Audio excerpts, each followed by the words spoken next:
At 2 o'clock a.m. on a rain-soaked November night, mechanic Luke Carter answered a call meant for someone else, a dying woman's plea that would shatter everything he knew about survival, love, and the price of showing up when the world expects you to walk away. What started as compassion became a $500,000 contract, a media firestorm, and a love story that proved sometimes the wrong number dials exactly the right person. Before we dive in, drop a comment with your city so I can see how far this story travels. Now, let's begin. The phone's shrill ring split through Luke Carter's dreamless sleep like a blade through silk. His calloused hand shot out from under the threadbare comforter, fumbling across the nightstand, knocking over an empty coffee mug before finding the vibrating device. The screen's harsh glow burned his eyes. 2:07 a.m. Unknown number. His first instinct was to decline. Nothing good ever came from calls at this hour. But something, maybe the memory of his wife's late-night emergency, maybe just mechanic's intuition that told him when something was seriously wrong, made his thumb swipe right. Hello? His voice came out rough, scratchy with interrupted sleep. What he heard next made his blood run cold.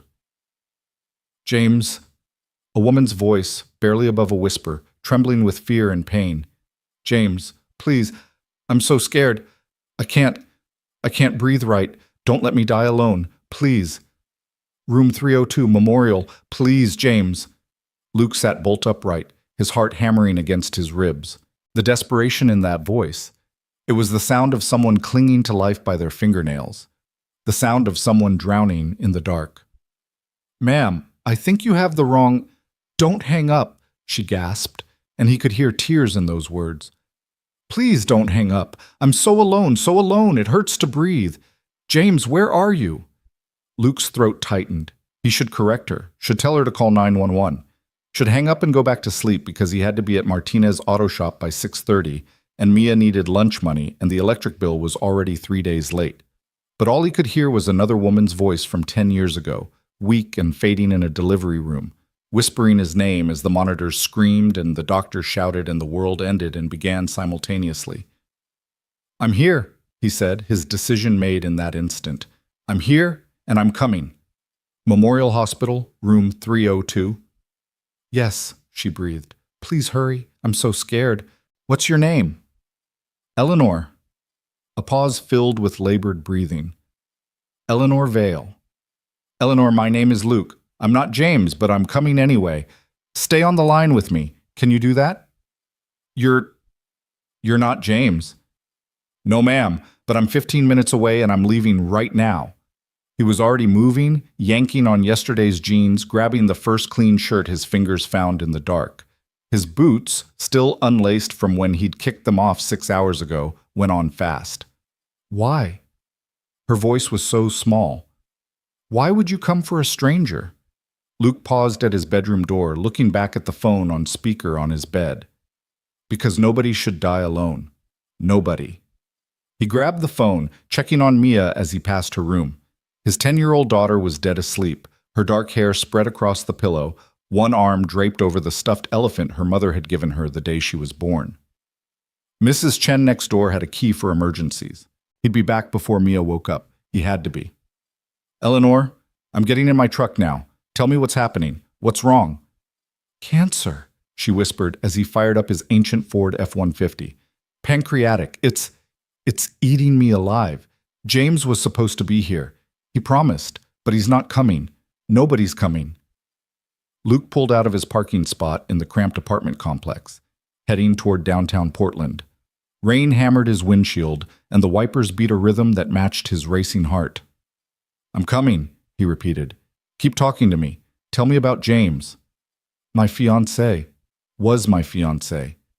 He left 3 weeks ago when they told me stage 4. Said he couldn't watch me die. Said it was too hard. Her voice cracked. Maybe he was right. Maybe I'm being selfish calling him, begging him. I don't want to be alone when it happens. Luke's hands tightened on the steering wheel. What kind of coward walks away from someone they love because things get hard? A sound that might have been a laugh or a sob came through the phone.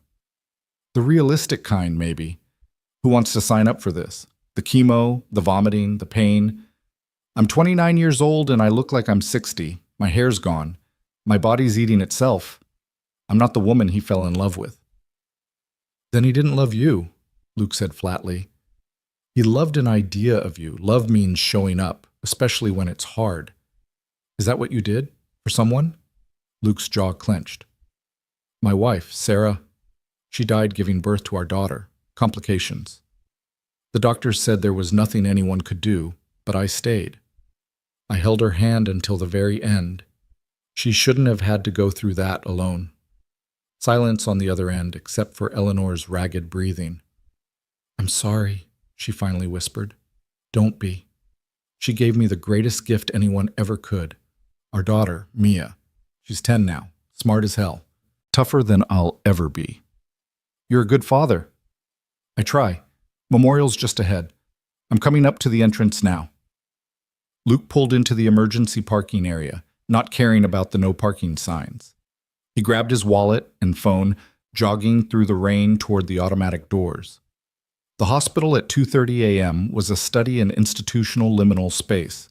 Too bright, too quiet, smelling of antiseptic and despair. A tired-looking security guard glanced up from his phone, but didn't stop Luke as he strode toward the elevators. "Which floor, Luke asked, punching the button. "Third. But Luke, you don't have to do this. You don't know me. Getting to know you right now. What's your favorite color?" "What?" She sounded confused. "Favorite color? Come on, distract yourself." The elevator dinged, opening onto the 3rd floor. Luke stepped out into a corridor of closed doors and dimmed lights. "Copper?" Eleanor said. "Like autumn leaves. Like my hair used to be before." "Before doesn't matter. Room 302, right? Last door on the left." Luke found it. The door was slightly ajar, spilling a wedge of pale light into the hallway. He pushed it open slowly. The room was small, sterile, and heartbreaking. Monitors beeped softly. An IV stand stood sentinel beside the bed. And there, in the center of it all, propped up against white pillows, was Eleanor Vale. She was tiny. That was his first thought. Fragile as spun glass, swimming in a hospital gown, her skin pale as the sheets. A thin oxygen tube ran under her nose. Her head was wrapped in a patterned silk scarf, and her eyes, huge in her thin face, locked onto his with an intensity that made his chest tight. "You're real," she breathed, phone still pressed to her ear, even though he was standing right there. Luke lowered his own phone, sliding it into his pocket. "I'm real, and you're not alone anymore." Those words, simple, unadorned, hit Eleanor like a physical blow. Her face crumpled and tears spilled down her hollow cheeks. "You came. You actually came." He crossed to her bedside in 3 strides, and when her thin hand reached out, trembling, he took it without hesitation. Her fingers were cold, her grip weak but desperate. "Thank you," she whispered. "Thank you for being here, for showing up. I know it's crazy. I know you don't know me, but I was so scared and I didn't want to die alone. And James's number wasn't working, and I just kept hitting redial and—" "Hey," Luke interrupted gently, sitting in the visitor's chair beside her bed. "Breathe. You're okay. I've got you. You don't even know me. So tell me. We've got time. What does Eleanor Vale do when she's not fighting cancer in hospital rooms at 2 a.m? She let out a shaky laugh that turned into a cough. Luke grabbed the water cup from her bedside table, helping her take small sips through the straw. "I run a company," she said when she could speak again. "Vala Media Group. My father built it, and when he died 3 years ago, it became mine. Newspapers, digital platforms, 3 television stations. It's my whole life. Was my whole life. Sounds important. It was supposed to be my legacy. Now I'm just trying to survive long enough to make sure it doesn't fall apart." Her eyes searched his face. "You're not what I expected." "What did you expect?" "I don't know. Someone polished. You look like you work with your hands." Luke glanced down at his calloused palms, the permanent grease stains under his nails. "Mechanic, Martinez Auto Shop. I fix things that are broken." "Can you fix me?" The question hung in the air between them, weighted with more than just medicine and science. "I can stay," Luke said quietly. "That's what you asked for. Someone to stay." So I'm staying. Eleanor's eyes filled with fresh tears. I don't understand why. You have a daughter. You have work in the morning. Why would you stay here with a dying stranger? Luke was quiet for a long moment, watching the monitors beep their steady rhythm, watching this fierce, fragile woman who'd been brave enough to reach out into the dark and ask for help. My wife, he finally said. Sarah. When she was dying, she was terrified. Not of death exactly, but of being alone when it happened, of the moment when her hand would be empty and there'd be nobody to hold on to. I promised her I'd be there, and I was. I held her until she was gone. He met Eleanor's gaze. When you called me tonight, I heard that same fear in your voice. And I couldn't let someone go through that. Not if I could help. You're a good man, Luke Carter. I'm just a guy who answered his phone. They sat in silence for a while, the only sounds the quiet beeping of machines and the rain against the window. Eleanor's breathing had evened out, and some color had returned to her face. The crisis, whatever it had been, seemed to have passed. Tell me about Mia, Eleanor said eventually. Luke's whole face transformed when he smiled. She's incredible. Straight-A student, wants to be a marine biologist. She's obsessed with octopuses. Did you know they have 3 hearts? I didn't. Yeah, Mia tells me octopus facts constantly. She's got this way of seeing the world that's just pure. You know, like everything's still full of wonder and possibility. His smile faded slightly. I worry I'm failing her. Working 60-hour weeks just to keep us afloat. Never enough money for the school trips or the new laptop she needs. Living in a 2-bedroom apartment that smells like the Indian restaurant downstairs. But she has you, Eleanor said. That's worth more than money. Is it? I don't know anymore. Sometimes I wonder if she'd be better off with someone who could give her more. Someone who loves her less? Because that's the trade-off, Luke. Money or love. Very rarely both. He looked at her curiously. That sounds like experience talking. Eleanor's laugh was bitter.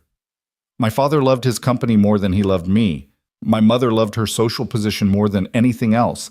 James loved the idea of the veiled heiress, not the actual person dying of cancer. So yes, I know something about the price of money. I'm sorry. Don't be. It taught me to recognize the real thing when I see it. She squeezed his hand weakly, like a mechanic who drives across town at 2 a.m. for a wrong number. A nurse entered then, a kind-faced black woman in purple scrubs who stopped short when she saw Luke. Oh, I didn't realize Mrs. Vale had a visitor. Sir, visiting hours are… He's staying, Eleanor cut in, her voice suddenly sharp with authority. Despite her weakened state, there was steel beneath. Luke is staying, all night if necessary. The nurse glanced between them, clearly weighing hospital policy against the determination in Eleanor's eyes. I'll need to check with the doctor, she said finally. Check with whoever you want, but he stays. Eleanor's grip on Luke's hand tightened. Please. The nurse softened. Let me see what I can do. I'll bring an extra blanket. It gets cold in here. After she left, Eleanor sagged back against her pillows. Sorry, I don't usually pull the imperious heiress routine, but you needed someone to stay. I get it. Luke settled back in his chair. I'm not going anywhere, Eleanor. I promise. Why do you keep your promises? Even to strangers? Because a promise is all some people have to hold on to, and I won't be the one who lets go. Something shifted in Eleanor's expression, a crack in whatever armor she'd built around herself. My father used to say that, about promises. He broke every single one he ever made to me. Then he was a fool. They talked through the night as rain drummed against the windows and the hospital settled into its nocturnal rhythm. Eleanor told him about Vale Media Group, about the board members circling like sharks now that she was weak, about her desperate fight to maintain control while her body betrayed her. Luke told her about Mia's last science fair project, a working model of an octopus's nervous system made from straws and string, and about the ancient truck that broke down twice a month but he couldn't afford to replace. Around 4 a.m., a doctor arrived, a severe-looking man in his 50s who introduced himself as Dr. Patel. Mrs. Vale had a significant pain episode, he explained to Luke, checking her charts. The cancer is pressing on several nerves. We've adjusted her medication, but these episodes are becoming more frequent. He looked directly at Eleanor. You called someone, that's good. You shouldn't be alone during these attacks.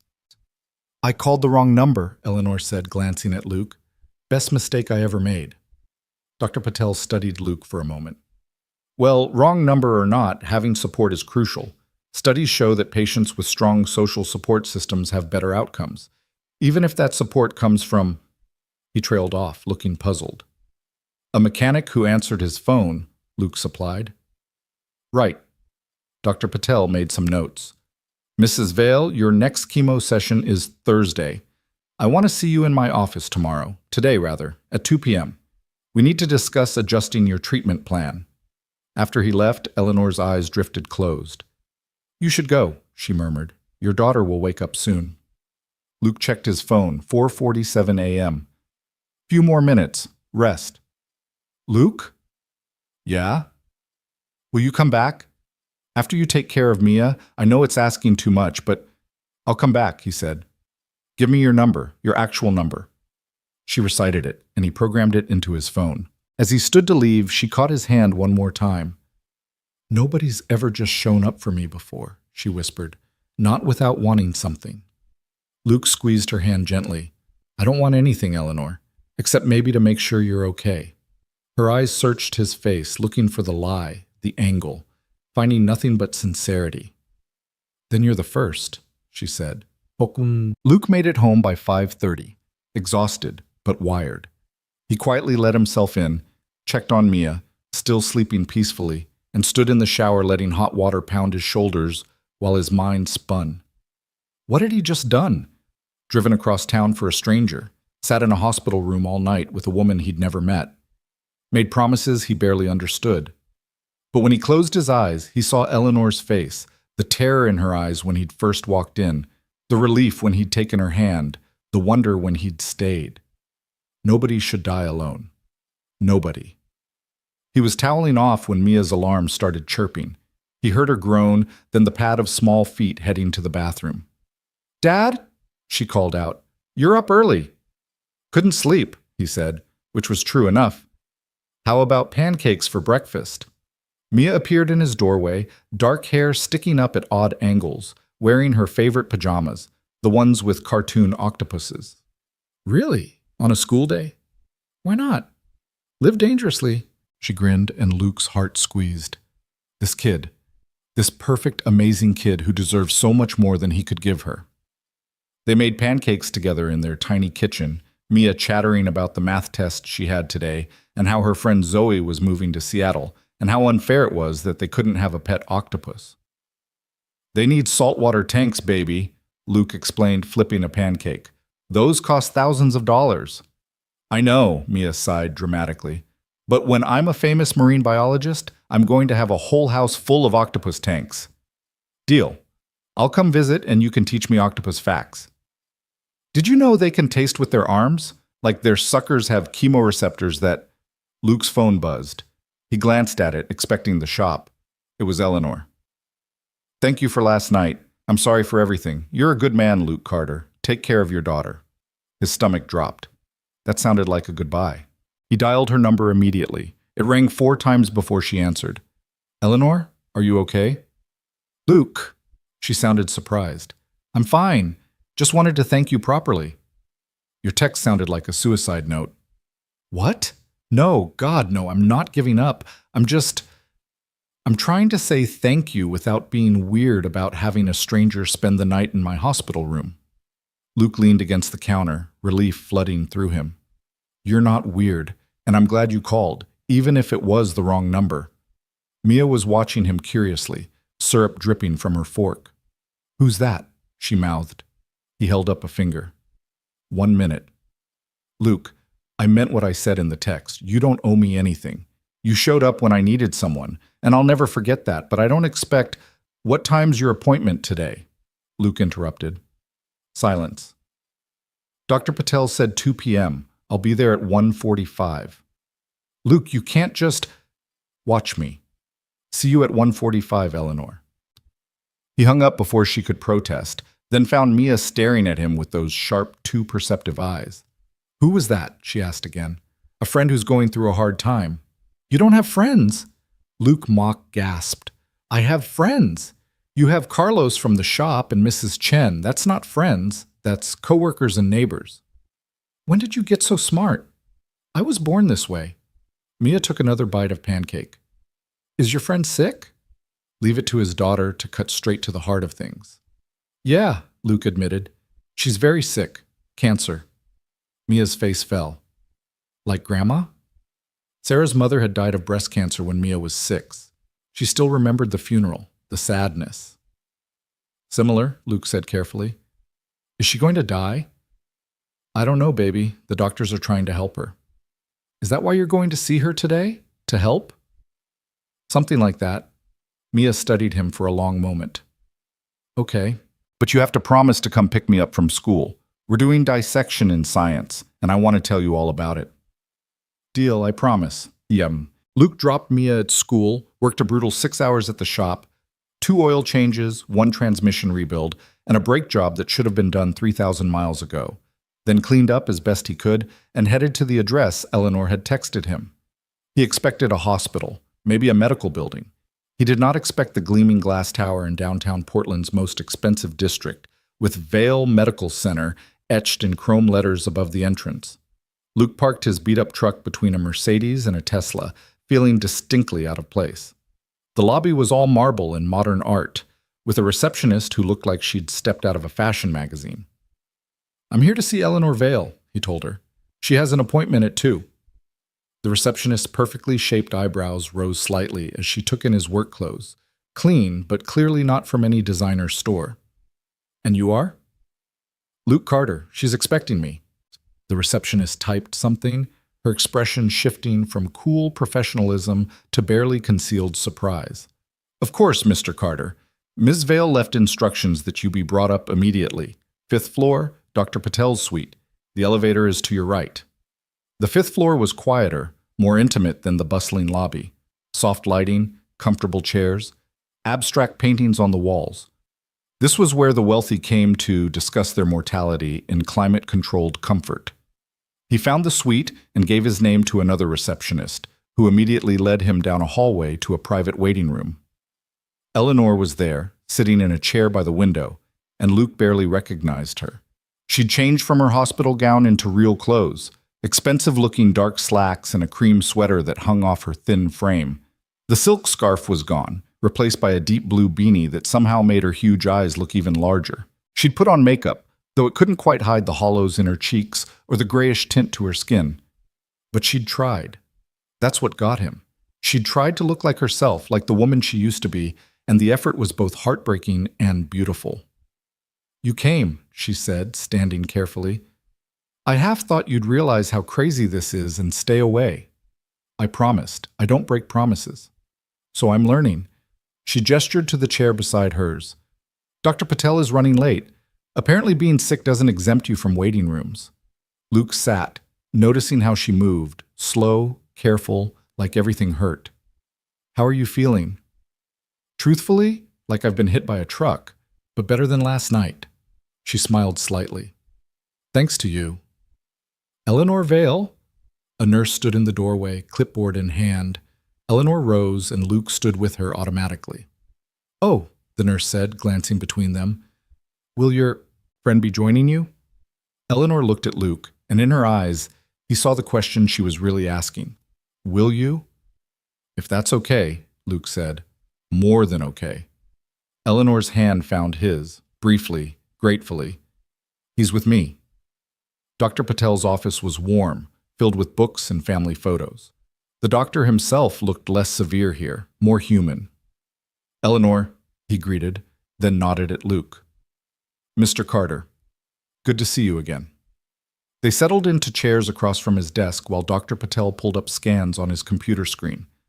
Let's talk about where we are, he said, not unkindly. The current chemo protocol isn't working as well as we'd hoped.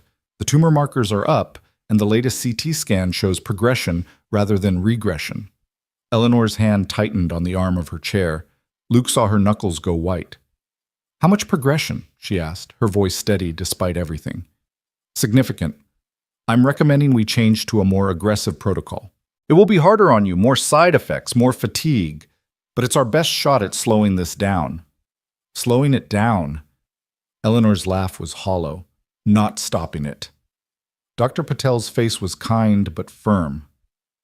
Eleanor, we discussed this at your diagnosis. Pancreatic cancer at stage 4 is not curable. We're fighting for time, quality time. How much time? That's impossible to say.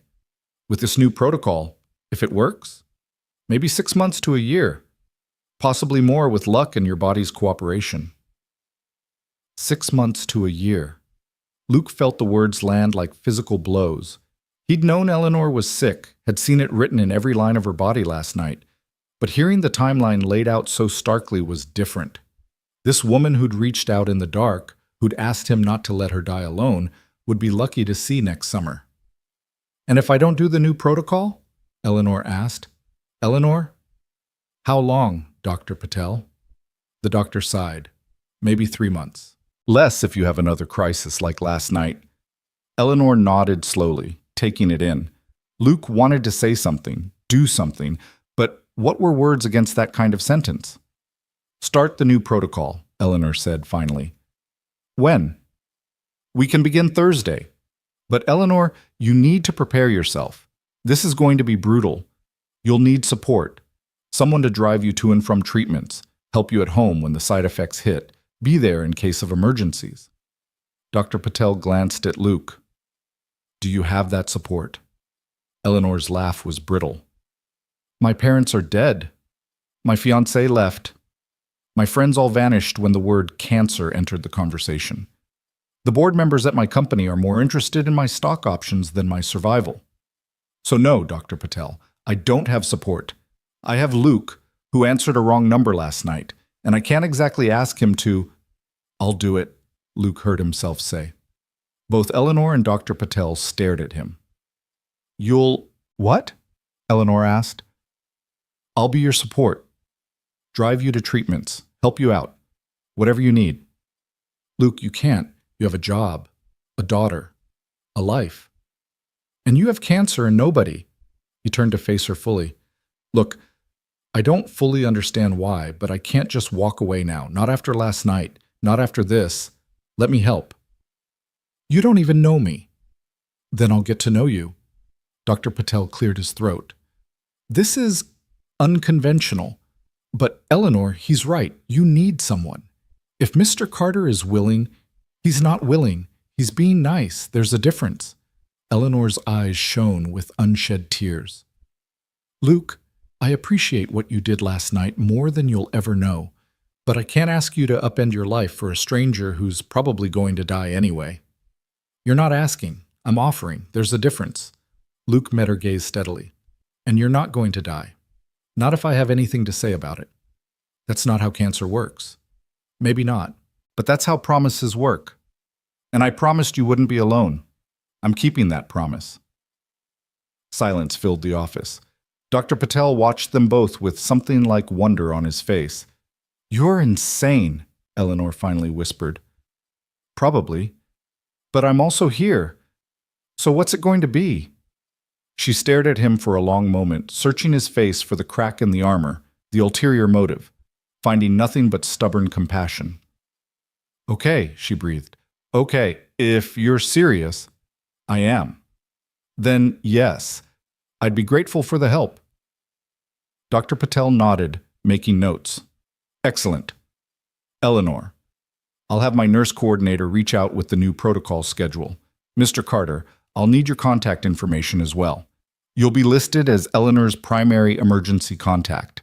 After the appointment, they stood in the parking garage beside their vehicles, Eleanor's sleek black Mercedes and Luke's ancient Ford, separated by about $100,000 and two entirely different worlds.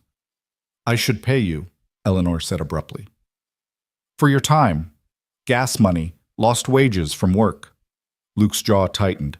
I don't want your money. Everyone wants money, Luke. That's how the world works. Not my world. In my world, you help people because it's the right thing to do. In my world, nothing's free.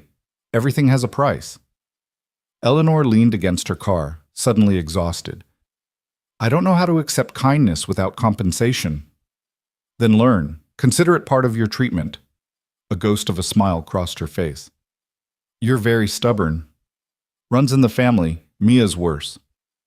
I'd like to meet her, your daughter, if you think that would be okay. Luke hesitated. He'd kept Mia carefully separate from the messy parts of his life. The money stress, the loneliness, the fear.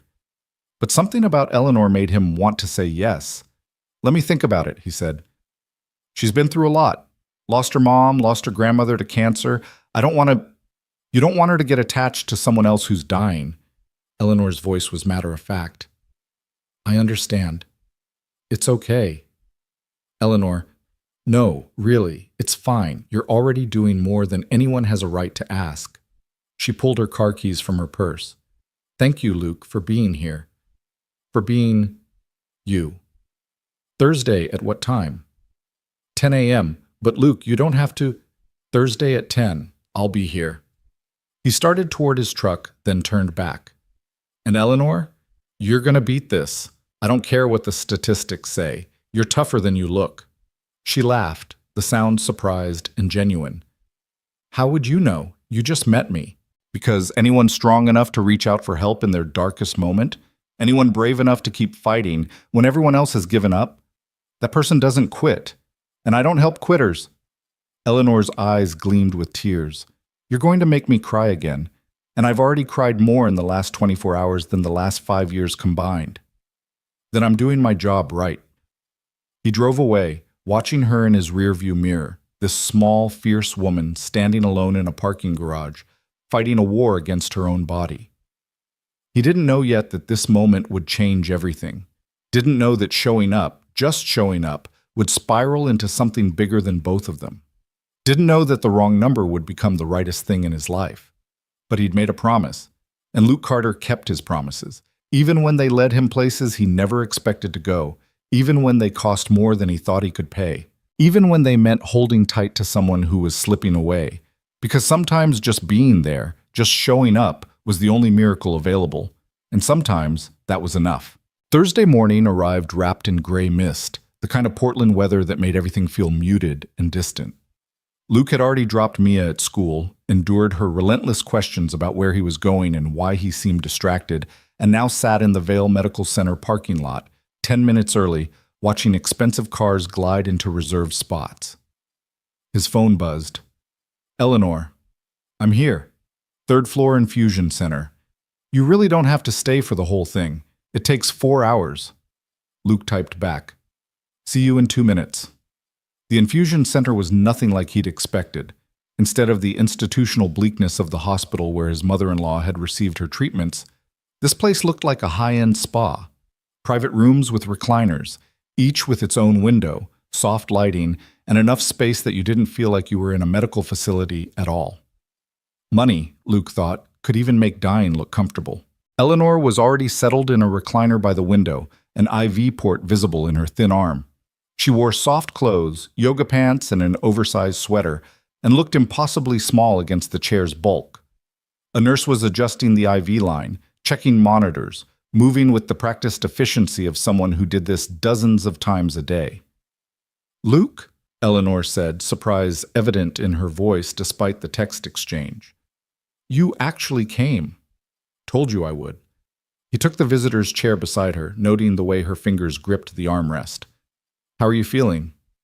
Terrified, if I'm honest. This new protocol, Dr. Patel wasn't exaggerating about it being aggressive. The side effects list reads like a horror novel. The nurse finished her checks and smiled at them both. You're all set, Ms. Vale. The medication will start flowing in about 2 minutes. Remember, if you feel any unusual symptoms, chest pain, difficulty breathing, severe nausea, you press this button immediately. She indicated the call button. And you, she looked at Luke, you're good company to have. Studies show patients do better with support present during treatment. After she left, Eleanor let out a shaky breath. I keep thinking about what Dr. Patel said. 6 months to a year. Maybe. That's not a lot of time to get your affairs in order. Then don't think about it like that. Think about it like you've got 6 months to live, really live, not just exist. Easy to say, Harder to do when you're pumping poison into your veins, hoping it kills the cancer before it kills you. She glanced at the IV bag, clear liquid beginning to drip down the line. Why are you really here, Luke? And don't say because you promised. There's got to be more to it than that. Luke was quiet for a moment, watching the medication flow. After Sarah died, I was drowning. Had a newborn baby, no idea how to take care of her, working double shifts just to keep the lights on. I was so alone, and I kept thinking that if just one person had shown up, really shown up, not just brought a casserole and left, it would have made all the difference. He met her eyes. You asked someone to show up, so I did. It's that simple. Nothing's ever that simple. Sure it is. You complicate it because you're used to people wanting something. I'm not complicated, Eleanor. I'm a mechanic who fixes broken things and tries to raise his kid right. You needed help. I can give it. End of story. She studied him for a long moment, and he could see her brain working, trying to find the angle, the catch. Then something in her face softened, like a wall coming down brick by brick. Okay, she said quietly. Okay, I'll try to believe that. They sat in comfortable silence as the medication began its work. Luke had brought a book, a thriller Mia's teacher had recommended, but found himself watching Eleanor instead. She'd closed her eyes, her breathing deliberately slow and measured, like she was meditating through the experience. Tell me about Vale Media, he said after a while, needing to fill the quiet with something other than the beep of monitors. You said your father built it. Eleanor's eyes opened. Alexander Vale. He started with one newspaper in 1985, turned it into an empire. 35 years of acquisition, expansion, innovation. When he died, he left it all to me, his only child, his greatest disappointment. Why disappointment? Because I wasn't a son, because I wanted to study journalism instead of business, because I asked questions about ethics instead of just focusing on profit margins. Her voice carried old hurt. He spent my whole childhood telling me I wasn't good enough, then left me his company out of spite or obligation, or maybe just because there was nobody else. I've been trying to prove myself ever since. Sounds exhausting. It was. Now I'm just trying to keep the vultures from picking it apart while I'm still breathing. She shifted in her chair, wincing slightly. My father's old business partner, Richard Harrington, he's been circling since my diagnosis became public knowledge, suggesting I step down for my health, proposing board restructures that would dilute my voting power. He's positioned himself as the concerned family friend while quietly building a coalition to take control. Can he do that?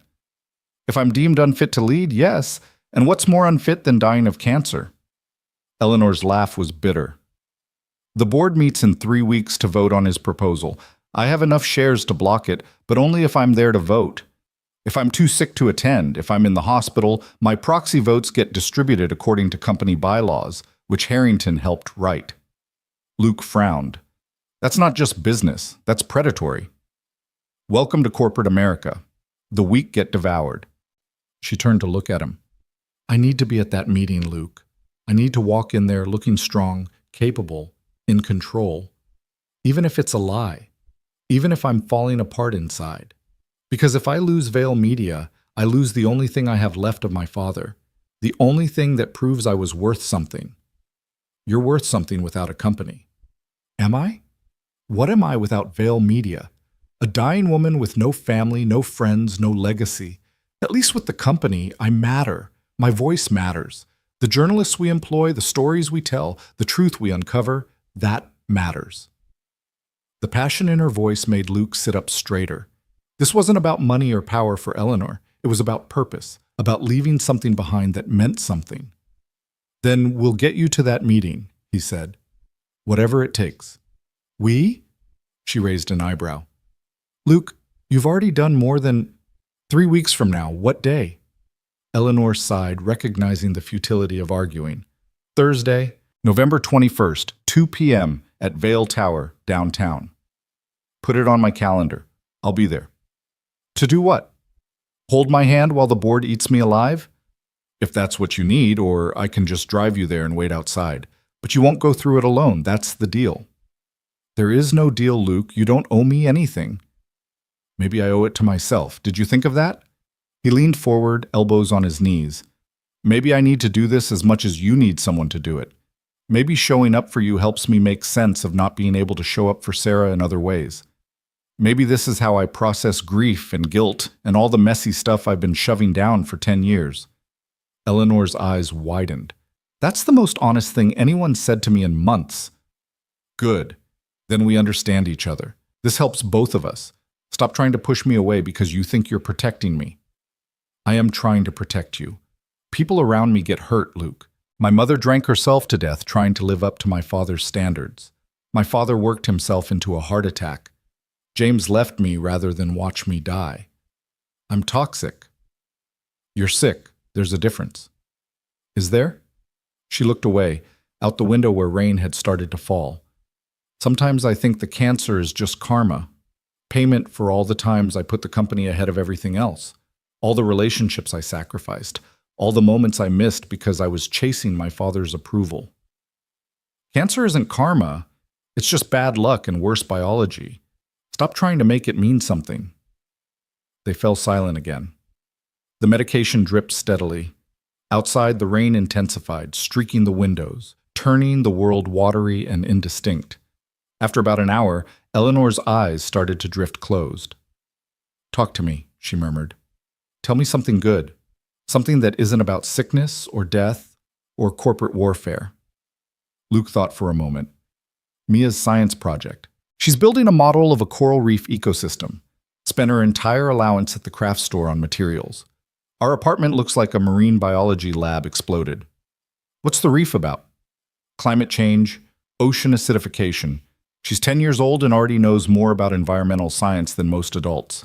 She's got this theory that if we can just get people to understand how connected everything is, how the reef affects the fish affect the food chain affects us, then maybe they'd care enough to change. Smart kid. Scary smart. Sometimes I look at her and wonder how someone like me ended up with someone like her. She's going to do amazing things someday. Change the world, probably. She learned to care from somewhere. That's you. Luke shook his head. That's all Sarah. She was the one who saw the best in everything. I'm just trying not to screw up what Sarah started. You're doing more than that. You're showing Mia what it means to show up for people. That's not nothing. The words settled into Luke's chest, warm and unexpected. He wasn't used to people seeing him clearly, wasn't used to being told he mattered beyond his ability to fix engines or pay bills on time. Thank you, he said quietly. For what? For not thinking I'm crazy for doing this. Everyone else would. Eleanor's smile was slight but genuine. Then it's good I'm not everyone else. By hour 3, the medication had hit Eleanor hard. She was pale, sweating, her breathing shallow. The nurse checked in twice, adjusting dosages, providing anti-nausea medication, assuring them both that this was normal, expected, manageable. Feels like dying, Eleanor whispered at one point. Feels like fighting, Luke corrected, gripping her hand when she reached for his. There's a difference. Tell me about your wife, Sarah, if it's not too painful. Luke hesitated. He didn't talk about Sarah much. It hurt too much, opened wounds that had barely scabbed over. But Eleanor's eyes were earnest, seeking distraction from her own suffering, and he found himself wanting to share. She was a kindergarten teacher, had this way with kids that was pure magic. They loved her instantly. She could calm the wildest tantrum with just a look and a hug. He smiled at the memory. We met at a community center fundraiser. She was running the kids' craft table, and I was fixing the broken heating system. She asked if I could help a 5-year-old whose toy car had lost a wheel, and I said sure. We spent 20 minutes together fixing this plastic car, and by the end of it, I was completely gone. Love at first sight? Love at first conversation. She talked about teaching like it was the most important job in the world. Made me see that fixing things, whether it's cars or toys or broken systems, matters. That being good at something practical isn't less valuable than being good at something prestigious. He paused. She made me feel like I was enough, exactly as I was. She sounds wonderful. She was. And then she was gone, and I had this tiny human who needed me to be both mother and father, and I had no idea how to do either one. His voice roughened. The first year was hell. Mia had colic, screamed for hours every night. I'd walk her around our apartment at 3 a.m., crying as hard as she was, begging Sarah to tell me what to do, begging her to come back. Eleanor's fingers tightened on his. But you made it through. Barely. Mrs. Chen helped. She'd already raised 4 kids. She'd hear Mia screaming through the walls and show up with formula or advice or just an extra pair of hands. She saved us, honestly. Taught me that asking for help isn't weakness. And now you're helping someone else, paying it forward. Something like that. By the time the infusion finished, Eleanor could barely stand. Luke supported her to his truck, her arm around his shoulders, moving slowly while she fought waves of nausea. Your Mercedes?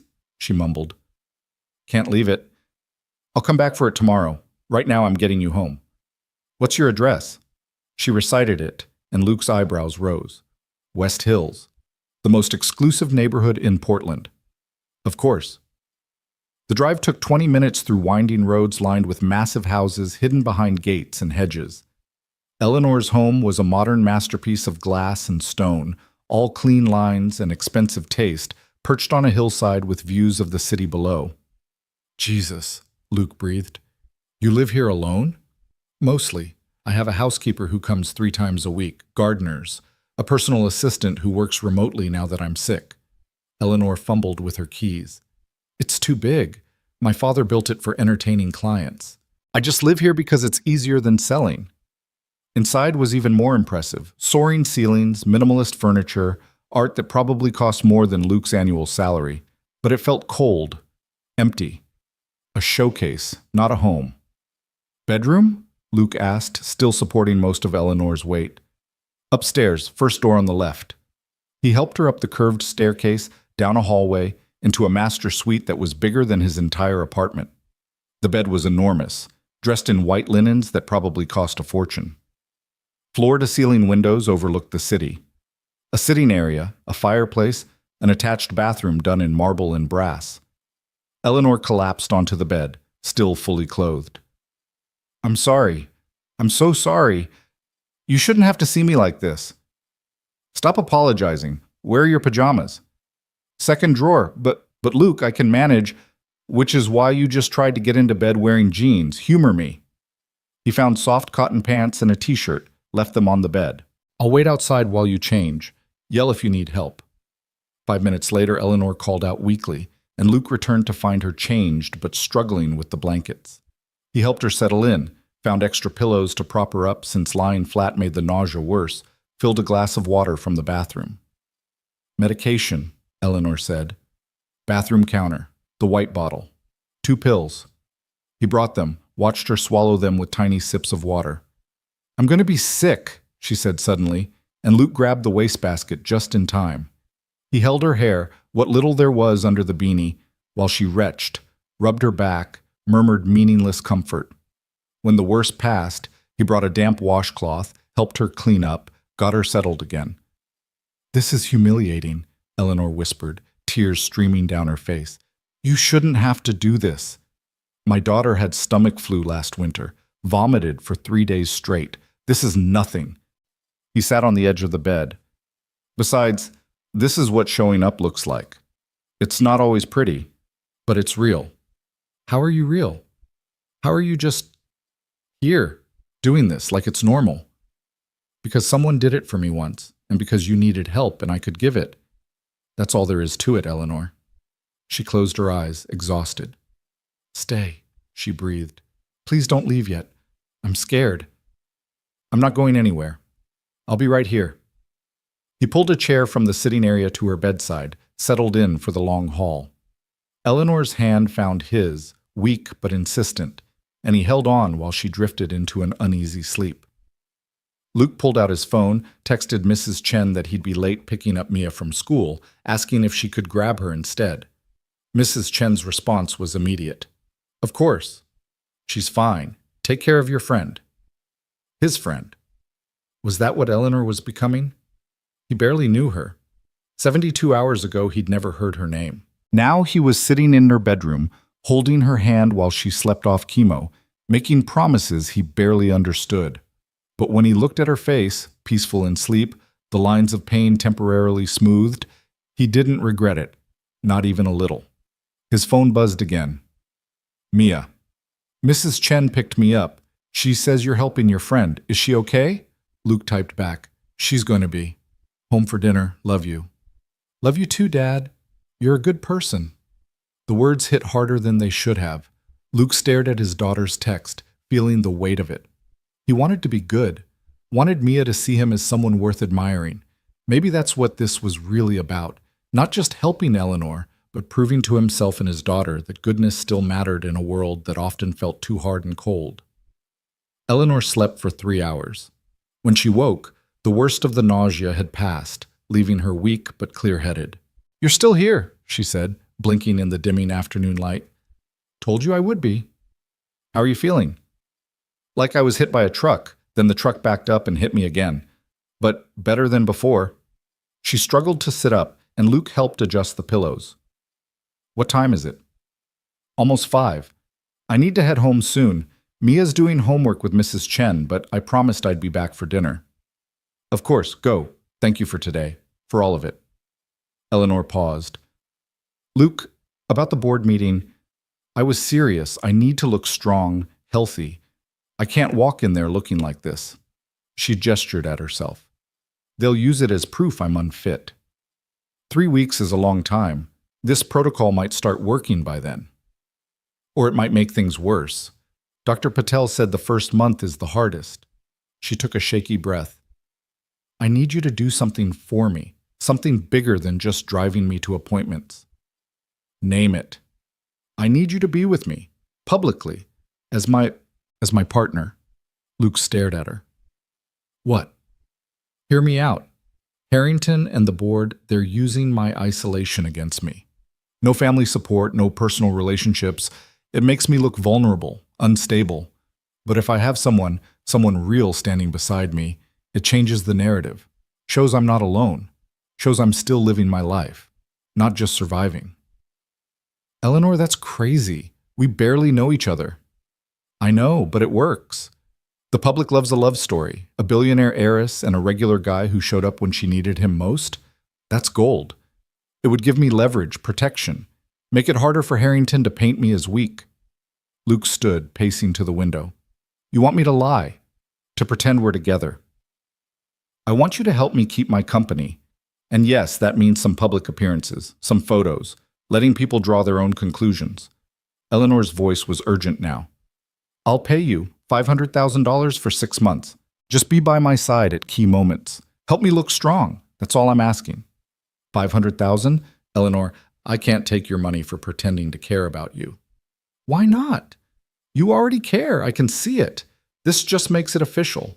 And the money would help, wouldn't it? For Mia. For her education, for a better apartment, for all the things you worry about. Luke's jaw clenched. She'd gone straight for his weakest point, his daughter.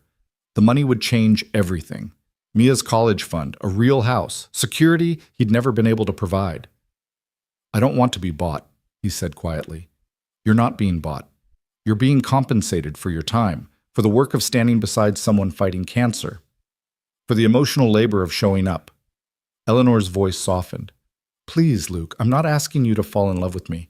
I'm asking you to help me survive this fight on 2 fronts, medical and corporate. You said you wanted to help. Let me pay you for it. Luke turned to face her, seeing the desperation beneath the pragmatic businesswoman pitch. This wasn't about money for her either. It was about survival, about having one person in her corner when everyone else had left. One condition, he said finally. Anything. Mia comes first, always. If she needs me, if there's a school event, or she's sick, or she just needs her dad, that takes priority. I don't care about board meetings or photo ops. My daughter is my life. Of course, absolutely. I wouldn't ask you to choose. And we're honest with each other. This is an arrangement, fine, but no games, no manipulation. We're straight with each other about what this is. Deal. Eleanor extended her hand, businesslike even in her weakness. Partners? Luke crossed the room, took her hand, feeling the lightness of her bones, the tremor in her fingers. Partners. But Eleanor? I'm still going to show up because I want to, not because you're paying me. The money's for Mia. This, he squeezed her hand gently, this I do for free. Tears spilled down Eleanor's cheeks. Why are you so good? I'm not. I'm just a guy trying to do the right thing. He released her hand. I need to get home, but I'll be back tomorrow to check on you and get your car from the medical center. Text me if you need anything tonight. Luke, thank you for today, for saying yes, for all of it. He paused at the door. Get some rest. And Eleanor, we're going to beat this, both fights. I promise. Driving home through rush hour traffic, Luke's mind spun. $500,000. The number was incomprehensible, life-changing, and all he had to do was stand beside a dying woman and let people think he cared about her. The problem was, he realized with growing certainty, he was starting to care about her. Really care. And that made everything infinitely more complicated. Mrs. Chen met him at his apartment door, Mia visible behind her at the kitchen table, surrounded by homework. How is your friend? Mrs. Chen asked quietly, her weathered face kind. Fighting. She's a fighter. Good. The world needs more fighters. She patted his arm. Mia made stir-fry for dinner. She's quite the chef now. You've raised her well. After Mrs. Chen left, Luke joined Mia at the table, listening to her excited chatter about the Coral Reef project, about how her friend Zoe's move had been delayed, about the book she was reading. Dad? Mia said during a pause. Your friend, the sick one. Is she nice? Very nice. She's going through a really hard time, but she's brave. Braver than you? Luke smiled. Different kind of brave. She's fighting a battle she can't win with strength or hard work. She just has to endure. That's the hardest kind of brave, Mia said solemnly. Mrs. Chen says the hardest thing in the world is to keep going when everything hurts. Ma son, Chen is very wise. Mia studied him for a long moment. You like her. Your friend. I do. That's okay, you know. To like someone. Mom would want you to be happy. The words from his 10-year-old daughter hit Luke like a physical blow. Baby, we're not. It's okay, Dad. Really, you're allowed to have friends. You're allowed to care about people. Mia's eyes, so much like Sarah's, were understanding beyond her years. You've been sad for a long time. It's nice to see you caring about something besides work and me. Luke pulled her into a hug, overwhelmed. When did you get so grown up? I've always been this grown up. You just noticed. That night, after Mia was asleep, Luke sat at his tiny kitchen table with a beer he wasn't drinking, staring at his phone. Eleanor had texted, Made it through the night. Thank you again. My lawyer is drawing up the contract. We can review it together. A contract. Right. Because this was business, an arrangement, nothing more. So why did his chest feel tight at the thought of it? His phone rang. Eleanor. Hey, he answered. Shouldn't you be sleeping? Can't sleep. Too much to think about. She paused. Luke, I need to know you're sure about this arrangement. It's going to get complicated. The media will dig into your life. People will have opinions. It won't be easy. Nothing worth doing is easy. I'm sure, Eleanor. Are you? I think so. I don't want you to hate me when this is over. When it inevitably goes wrong. Why would it go wrong? Because everything in my life goes wrong eventually. It's what I do. I ruin things. Luke leaned back in his chair. Tell me one thing you've ruined. My relationship with James, my father's respect, my own health probably, from stress and overwork. You didn't ruin those things. James ruined himself by being a coward. Your father ruined your relationship by being impossible to please. And cancer isn't something you caused, it's something that happened to you. He softened his voice. Stop taking responsibility for things that aren't your fault. Easier said than done. Most things are, but try anyway. She laughed, the sound tired but genuine. You're very stubborn, Luke Carter. So I've been told. Now go to sleep before I drive back over there and make you. That's not a threat. That's a promise, isn't it? Damn right it is. Sleep, Eleanor. Good night, Luke. And thank you. For everything. For being you. After she hung up, Luke sat in the dark kitchen for a long time, thinking about promises and arrangements and the strange, unexpected ways life could change in just a few days. He'd answered a wrong number. That was all. One moment of compassion in the middle of a terrible night. How had it turned into this? A contract, a partnership, a promise to stand beside someone while they fought impossible odds. But when he thought about Eleanor's face, the relief when he'd walked into her hospital room, the gratitude when he'd held her hair during the worst of the chemo, the desperate hope when she'd asked him to help her fight for her company, he knew he'd do it all again. Some people were worth showing up for, worth the complications and the questions and the uncertainty. Eleanor Vale was one of those people. He'd known it the moment he'd heard her voice on that 2 a.m. call, scared and alone and reaching out for help. And Luke Carter kept his promises. Even the ones that scared him. Even the ones that might break his heart. Even the ones that started with a wrong number and ended up changing everything. The contract arrived 3 days later via courier, a thick envelope of legal documents that Luke spread across his kitchen table after Mia had gone to bed. The language was dense, full of whereas clauses and stipulations, but the heart of it was simple. 6 months of public companionship in exchange for $500,000, paid in installments. There were confidentiality agreements, behavioral clauses, termination conditions. It read less like a relationship agreement and more like an employment contract, which Luke supposed it was. He signed it at midnight with a pen that had been chewed by Mia during homework, feeling like he was stepping off a cliff into unknown territory. The first public appearance came faster than he'd expected.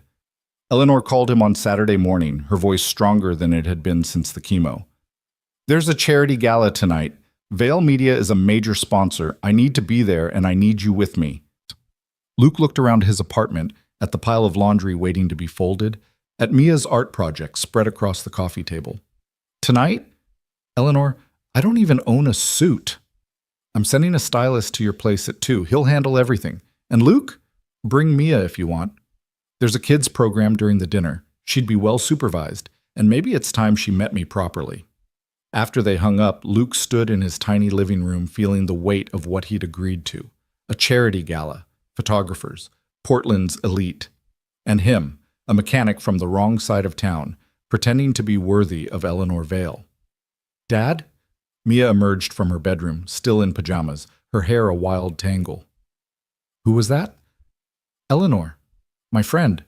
The one I've been helping. Is she okay?" "She's better. She invited us to an event tonight, a fancy party. Would you want to come?" Mia's eyes went wide. "A fancy party? Like with dresses and everything?" "Yeah, baby. Like with dresses and everything." Her shriek of excitement was answer enough. The stylist arrived at exactly 2 p.m., a painfully hip man named Marcus who took one look at Luke and Mia's apartment and didn't blink. He'd brought garment bags, shoeboxes, a makeup kit that looked like it cost more than Luke's truck. "Ms. Vale has excellent taste," Marcus said, unzipping the first bag to reveal a charcoal suit that looked like it cost more than Luke's monthly rent. "She selected this herself, said you'd protest anything too flashy." She wasn't wrong. The suit was beautiful, but understated, perfectly tailored to measurements Eleanor must have guessed from their time together. The shirt was crisp white, the tie a subtle silver gray. "And for the princess," Marcus turned to Mia with a flourish, producing a midnight blue dress that made her gasp. "Ms. Vale said 10 years old, loves marine life, and deserves to feel like the smartest person in the room." The dress was perfect, age-appropriate but elegant, with subtle embroidery at the hem that, when Mia looked closer, revealed tiny octopuses and starfish worked into the design. "She did this for me?" Mia breathed. "She doesn't even know me." "Your dad talks about you constantly," Marcus said, winking at Luke. "Ms. Vale pays attention." 2 hours later, Luke barely recognized himself in the mirror. The suit transformed him from a mechanic into someone who could plausibly belong at a charity gala. Marcus had even tamed his perpetually messy hair into something resembling style. Mia looked like a completely different child. Her dark hair was swept into an elegant braid, her face glowing with excitement, the dress making her look older and somehow more herself at the same time. "Dad?" she whispered, staring at her reflection. "I look like Mom." Luke's throat tightened. She was right. Sarah had always had that same quality, the ability to be beautiful without trying, to command attention through sheer presence rather than decoration. You look perfect, he managed. Mom would be so proud. The car Eleanor sent was absurd. A black Mercedes with a driver who held the door open like they were visiting dignitaries. Mia couldn't stop giggling, pressing buttons to make the windows go up and down, marveling at the bottle of sparkling cider waiting in the center console with her name on a card. The gala was at the Portland Art Museum, the building lit up against the evening sky, red carpet stretching from the street to the entrance. Luke's stomach dropped when he saw the photographers, the crowd of well-dressed people, the security checking names against tablets. "I can't do this," he said to the driver. "This is insane." "Dad." Mia's hand found his. "We can do anything together. Remember? That's what you always tell me." Right. His own words coming back to haunt him. The driver opened their door, and suddenly they were out on the street, flashbulbs popping, people turning to look. Luke kept his hand on Mia's shoulder, guiding her toward the entrance, trying to ignore the whispers, the curious stares. Luke Carter!" He turned to find Eleanor standing at the museum entrance, and his breath caught. She'd done something miraculous with what cancer had left her. The blue beanie was gone, replaced by an intricately wrapped silk scarf in deep emerald that somehow made her look regal rather than sick. Her dress was simple but stunning, long-sleeved to hide the IV bruises falling to her ankles. She'd gained just enough weight that her face looked less skeletal, and someone had worked magic with makeup to give her color, life. But it was her smile that transformed everything. Genuine, warm, reaching her eyes as she watched them approach. "You came," she said, and Luke heard the relief beneath the words. "I promised." Eleanor's gaze shifted to Mia, and something soft crossed her face. "And you must be the famous marine biologist in training." Mia, usually bold, went suddenly shy. "I'm Mia. My dad talks about you." "Does he? All good things, I hope." "He says you're brave, and that you're fighting really hard." Eleanor crouched down, ignoring the difficulty it caused her, putting herself at Mia's eye level. "Thank you for sharing your dad with me. I know he's very busy taking care of you, so it means a lot that you let him help me sometimes." "It's okay. Dad says showing up for people is important." Mia touched the embroidered octopuses on her dress. "Did you really pick this out for me?" "I did. Your dad mentioned you loved octopuses. Did you know they're one of my favorite animals, too?" "Really?" Mia's face lit up. "Do you know they can solve puzzles, and they have 3 hearts?" "I didn't know about the 3 hearts. That's amazing." Luke watched the exchange, something tight in his chest loosening. Eleanor had done this, had thought about his daughter, had chosen a dress that would make Mia feel seen, was now listening to octopus facts like they were the most fascinating thing in the world. This woman who supposedly didn't know how to care about people was doing a pretty damn good job of it. A handler appeared, a clipboard-wielding woman who informed them the children's program was starting soon. Mia looked torn between wanting to stay with Luke and wanting to join the other kids. "Go," Luke urged. "Have fun. I'll find you after dinner." "Okay? Dad? Eleanor?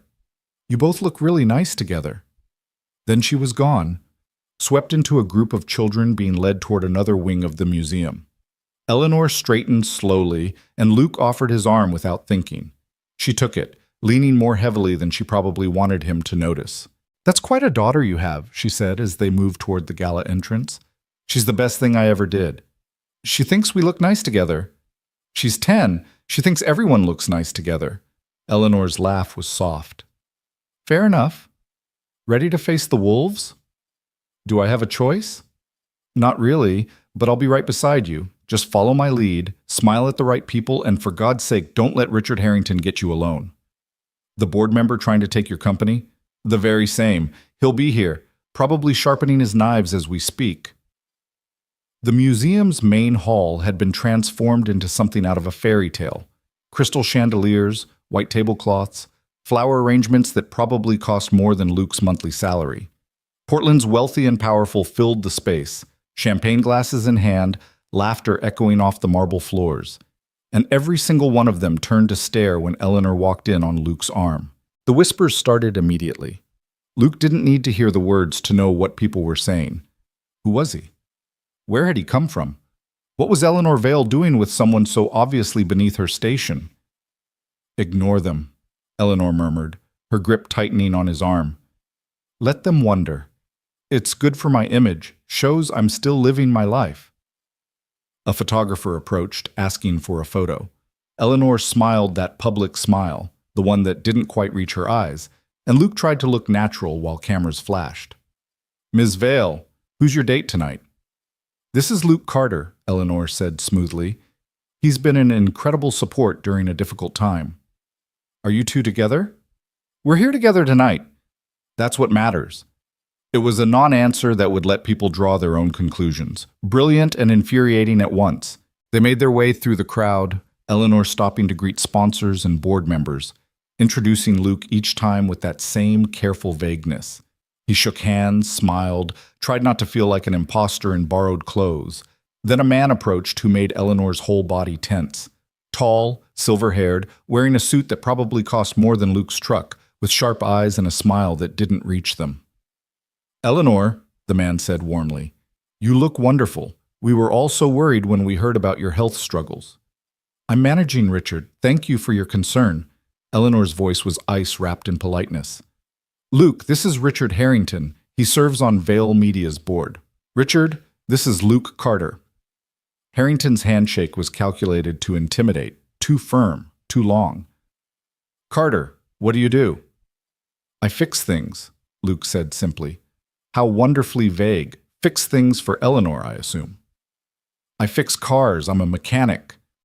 The judgment in Harrington's expression was instant and undisguised. How practical. And how did you and Eleanor meet? Wrong number, Eleanor cut in.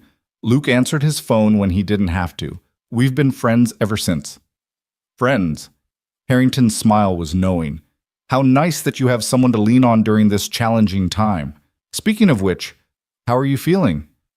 The board has been concerned about your ability to fulfill your duties given the aggressive nature of your treatment. I'm fine, Richard. More than capable of running my company. Of course.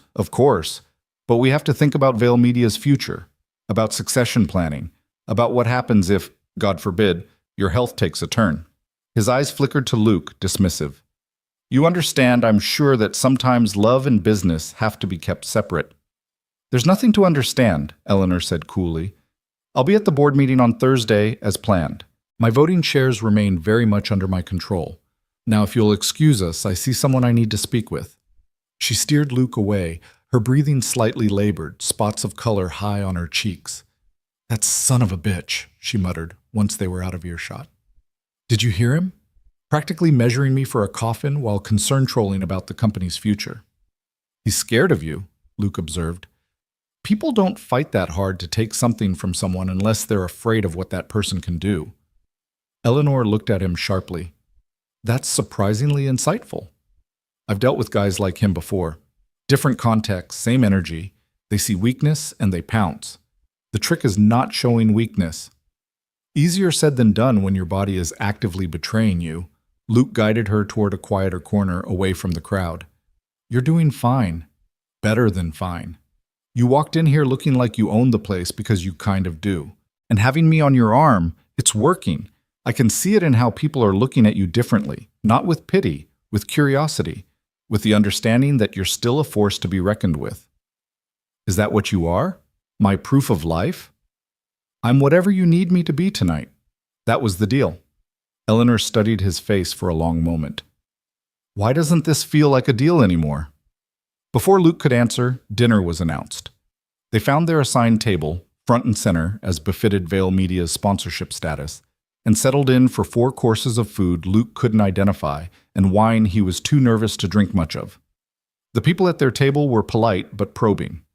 A venture capitalist and his wife who wanted to know all about Luke's background. A city councilwoman who seemed genuinely charmed by his everyman authenticity. A tech CEO who kept steering conversation back to Vale Media's digital strategy until Eleanor shut him down with surgical precision. Through it all, Luke watched Eleanor work. She was brilliant at this, deflecting personal questions, steering business talk away from her vulnerability, laughing at the right moments, touching his arm in ways that suggested intimacy without confirming anything. She'd created a performance that told a story. Successful woman, serious illness, unexpected connection with someone real. It was compelling because parts of it were true. During the speeches, something about arts funding and community impact, Eleanor leaned close and whispered, "You're doing great. I know this isn't your world, but you're handling it perfectly. I'm terrified I'm going to use the wrong fork." "There is no wrong fork. That's all made up nonsense to make people feel inferior." She squeezed his hand under the table. "Thank you for this, for being here, for making me look like I have my life together when we both know it's falling apart." "It's not falling apart. You're fighting. There's a difference." Before she could respond, Harrington's voice cut through the ballroom. He'd somehow secured the microphone during the transition between speakers. "If I could have everyone's attention for just a moment," he said, his smile practiced and predatory. "I know this isn't on the program, but I wanted to take a moment to recognize someone very special to all of us. Eleanor Vale, could you stand?" Eleanor's hand tightened painfully on Luke's. "Bastard," she breathed, but she stood, pasting on a gracious smile.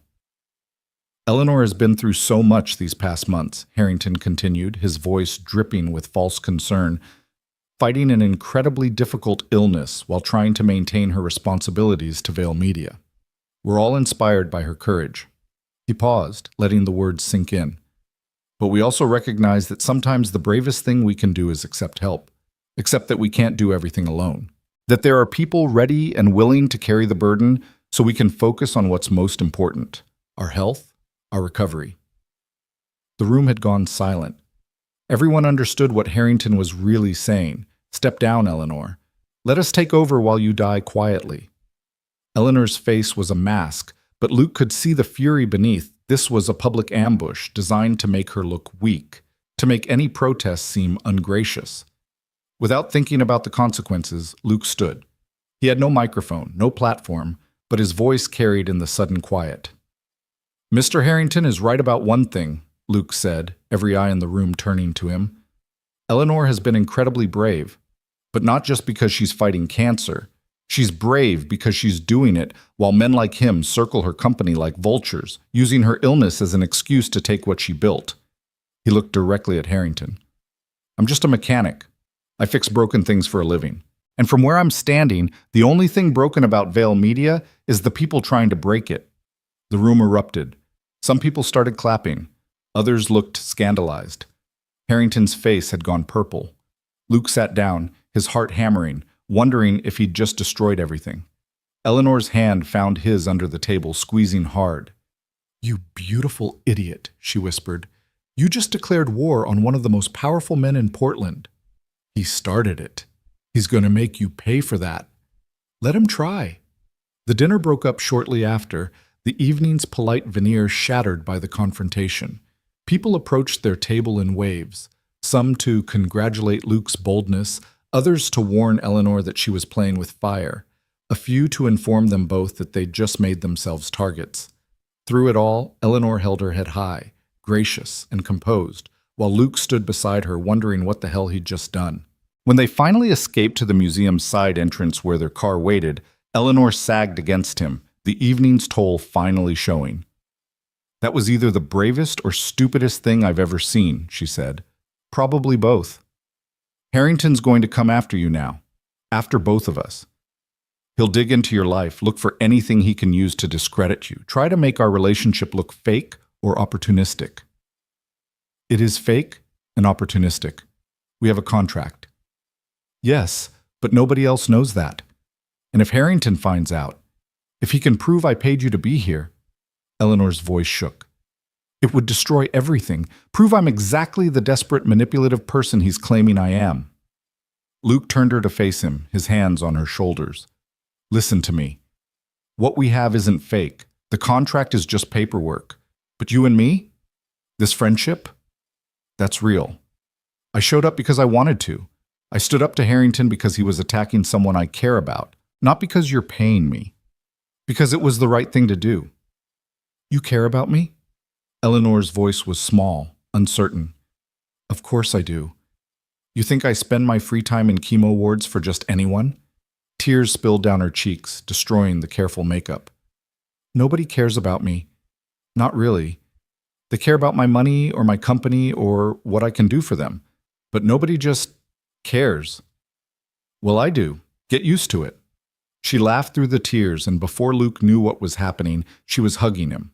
Not a polite social hug, but a real one, desperate and tight, like she was drowning and he was solid ground.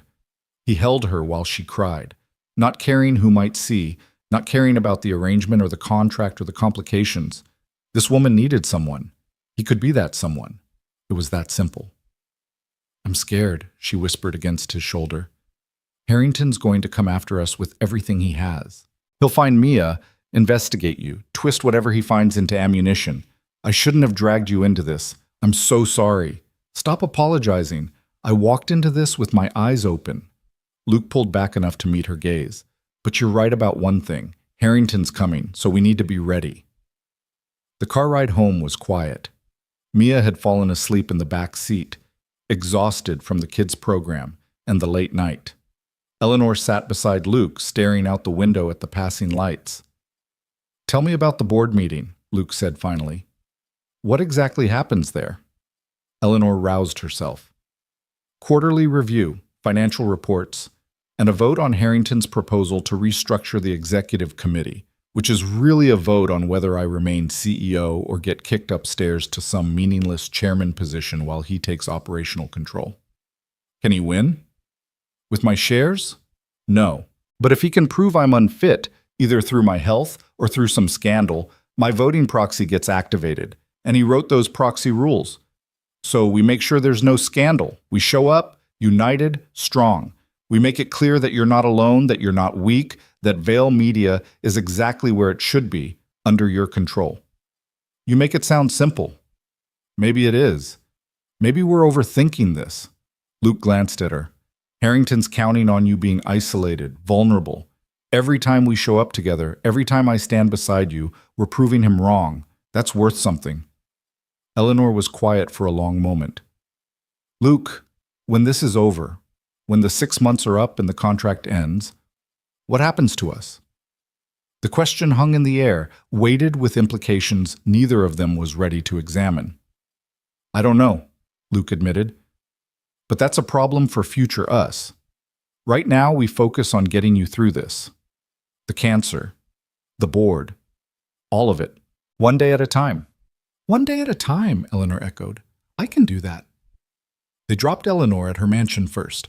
Luke walked her to the door, supporting her when she stumbled slightly on the steps. Thank you, she said. For tonight, for everything, for being you. Thank you for the suit, and for the dress for Mia. She'll remember this night for the rest of her life. Good. She deserves magical nights. Eleanor touched his cheek, a gesture so tender it made Luke's breath catch. You're a good man, Luke Carter, better than I deserve. You deserve good things, Eleanor. Start believing that. After she disappeared inside, Luke returned to the car where Mia was stirring awake. Dad? She mumbled. Did I dream the fancy party? Nope, all real. Eleanor's nice. I like her. Me too, baby. Are you going to marry her? Luke nearly drove off the road. What? No, we're just friends. Friends who look at each other like you hung the moon. I'm 10, Dad, not blind. It's complicated, Mia. Love usually is. That's what Mrs. Chen says. Luke pulled into their apartment complex, exhausted and overwhelmed. Who said anything about love? Nobody. But you should. Mia unbuckled her seatbelt, suddenly serious beyond her years. Mom would want you to be happy, and Eleanor needs someone, and you need someone. So maybe just think about it. After putting Mia to bed, Luke sat in his kitchen with his phone, scrolling through the photos Marcus had texted him from the gala. There he was, in an expensive suit he'd never wear again, standing beside a woman dying of cancer, pretending to be something he wasn't. Except in the photos, he didn't look like he was pretending. He looked like he was exactly where he belonged, standing beside Eleanor, protecting her, caring about her. His phone buzzed. A text from an unknown number. Nice performance tonight, Carter, but we both know you're out of your league. $2 million to walk away. Think about it. Think about your daughter and what that money could do for her future. This is a one-time offer. You have 48 hours to decide. It was unsigned, but Luke didn't need a signature to know who'd sent it. Harrington making his first move. $2 million. The number was staggering, life-changing. College for Mia, paid in full. A house. Security for the rest of their lives. All he had to do was walk away from Eleanor and admit their relationship was a sham. Luke stared at the message for a long time, thinking about Mia's words, about Eleanor crying in his arms, about the promise he'd made to show up, to not let her be alone. Then he deleted the message without responding and went to bed, his mind made up. Some things weren't for sale, some promises couldn't be broken, and some people were worth standing beside no matter what it cost. Eleanor Vale was one of those people, and Luke Carter wasn't going anywhere. Luke didn't tell Eleanor about Harrington's offer. Not when he picked her up for her next chemo session on Tuesday, not during the 4 brutal hours of watching poison drip into her veins, not even when she asked why he seemed distracted. Some battles you fought alone, and this was his. Harrington wanted him to think about Mia, about what $2 million could buy. The problem was, Luke had thought about it. He'd thought about it until dawn broke over Portland, turning his kitchen gray with morning light. And every time he imagined taking that money, walking away, leaving Eleanor to face Harrington and the cancer alone, he felt sick in a way that had nothing to do with exhaustion. So he'd made his choice. Now he just had to live with the consequences. Those consequences started arriving on Wednesday morning. Luke was under a Honda Civic at Martinez Auto Shop, his hands slick with transmission fluid, when Carlos appeared beside the lift. "Boss, there's some guy here to see you." She heard him. "Says it's important." Luke rolled out from under the car, wiping his hands on a rag that would never come clean. "Tell him I'm working. He can make an appointment." "Already tried. He's not taking no for an answer. Says he's a journalist." Luke's stomach dropped. He'd known this was coming, the media attention, the scrutiny, but he'd hoped for more time. "Give me 5 minutes." The journalist was waiting in the shop's tiny office, a thin man in his 30s with sharp eyes and a recorder already sitting on the desk between them. He introduced himself as Trevor Walsh from the Portland Tribune. "Mr. Carter, I'm doing a piece on Eleanor Vale and her relationship with you. Mind if I ask a few questions?" "I'm working. Make it quick." Walsh smiled, but it didn't reach his eyes. "How did you and Ms. Vale meet?" "Wrong number. She called me by accident. We became friends." "Friends? Is that what you'd call it? Because the photos from Saturday's gala suggest something more intimate." Luke crossed his arms. "Eleanor's going through a difficult time. I'm helping her. That's all you need to know." "Is she paying you? For your time, your companionship?" The question hit like a punch. Luke kept his face neutral. "Eleanor's my friend. Friends help each other." "Friends who sign contracts?" Walsh pulled out a folder and Luke's blood ran cold. Inside were copies, blurry but readable, of parts of their agreement. The dollar amounts were highlighted. "I have sources that say you and Ms. Vale have a financial arrangement, that you're essentially an employee posing as a romantic partner to make her look more stable to the board." Luke's mind raced. How had Walsh gotten this? The contract was confidential, locked in Eleanor's lawyer's office. Unless someone with access had leaked it, unless Harrington had connections Luke hadn't anticipated. "I'm not discussing my personal relationship with Eleanor in some tabloid hit piece," Luke said carefully. "If you've got questions about Vale Media's business practices, take them to their PR department. This isn't about business, Mr. Carter. This is about deception, about a dying woman so desperate to maintain control of her company that she hired someone to play her boyfriend. That's a story the public deserves to know." "The public doesn't deserve anything except to mind their own business. Eleanor's fighting cancer. She's fighting to keep what's hers. And yeah, I'm standing beside her while she does it. If that offends you or your readers, I don't know what to tell you." "So you're not denying the financial arrangement?" "I'm denying that you have any right to judge how 2 adults choose to support each other through a crisis. Now get out of my shop before I throw you out." Walsh stood slowly, gathering his folder. "The story is running tomorrow, Mr. Carter, with or without your cooperation. If you want to get ahead of it, now's your chance." "I've got nothing to say to you, but I'll tell you something off the record." Luke stepped closer, using his height advantage. "Eleanor Vale is one of the strongest people I've ever met. She's fighting impossible odds with more grace and courage than you'll ever understand. And if you or anyone else tries to tear her down while she's fighting for her life, you'll have to go through me first. Are we clear?" Walsh's smile was knowing. "Crystal clear. Thanks for your time, Mr. Carter." After he left, Luke immediately called Eleanor. She answered on the second ring, her voice tired. "They know," Luke said without preamble. "A journalist just left the shop. He has copies of our contract. He's running a story tomorrow about you paying me." Silence on the other end. Then quietly, "Harrington?" "Has to be. Nobody else would benefit from this getting out." "Luke, I'm so sorry. I should have anticipated this, should have protected you better." "Stop apologizing and tell me what we do. How do we handle this?"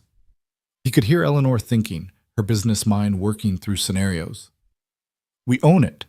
We tell the truth before he can twist it." "The truth that you hired me?" "The truth that I needed help and you provided it. That yes, there's a contract because I'm not the kind of person who asks for charity, and you're not the kind of person who accepts it.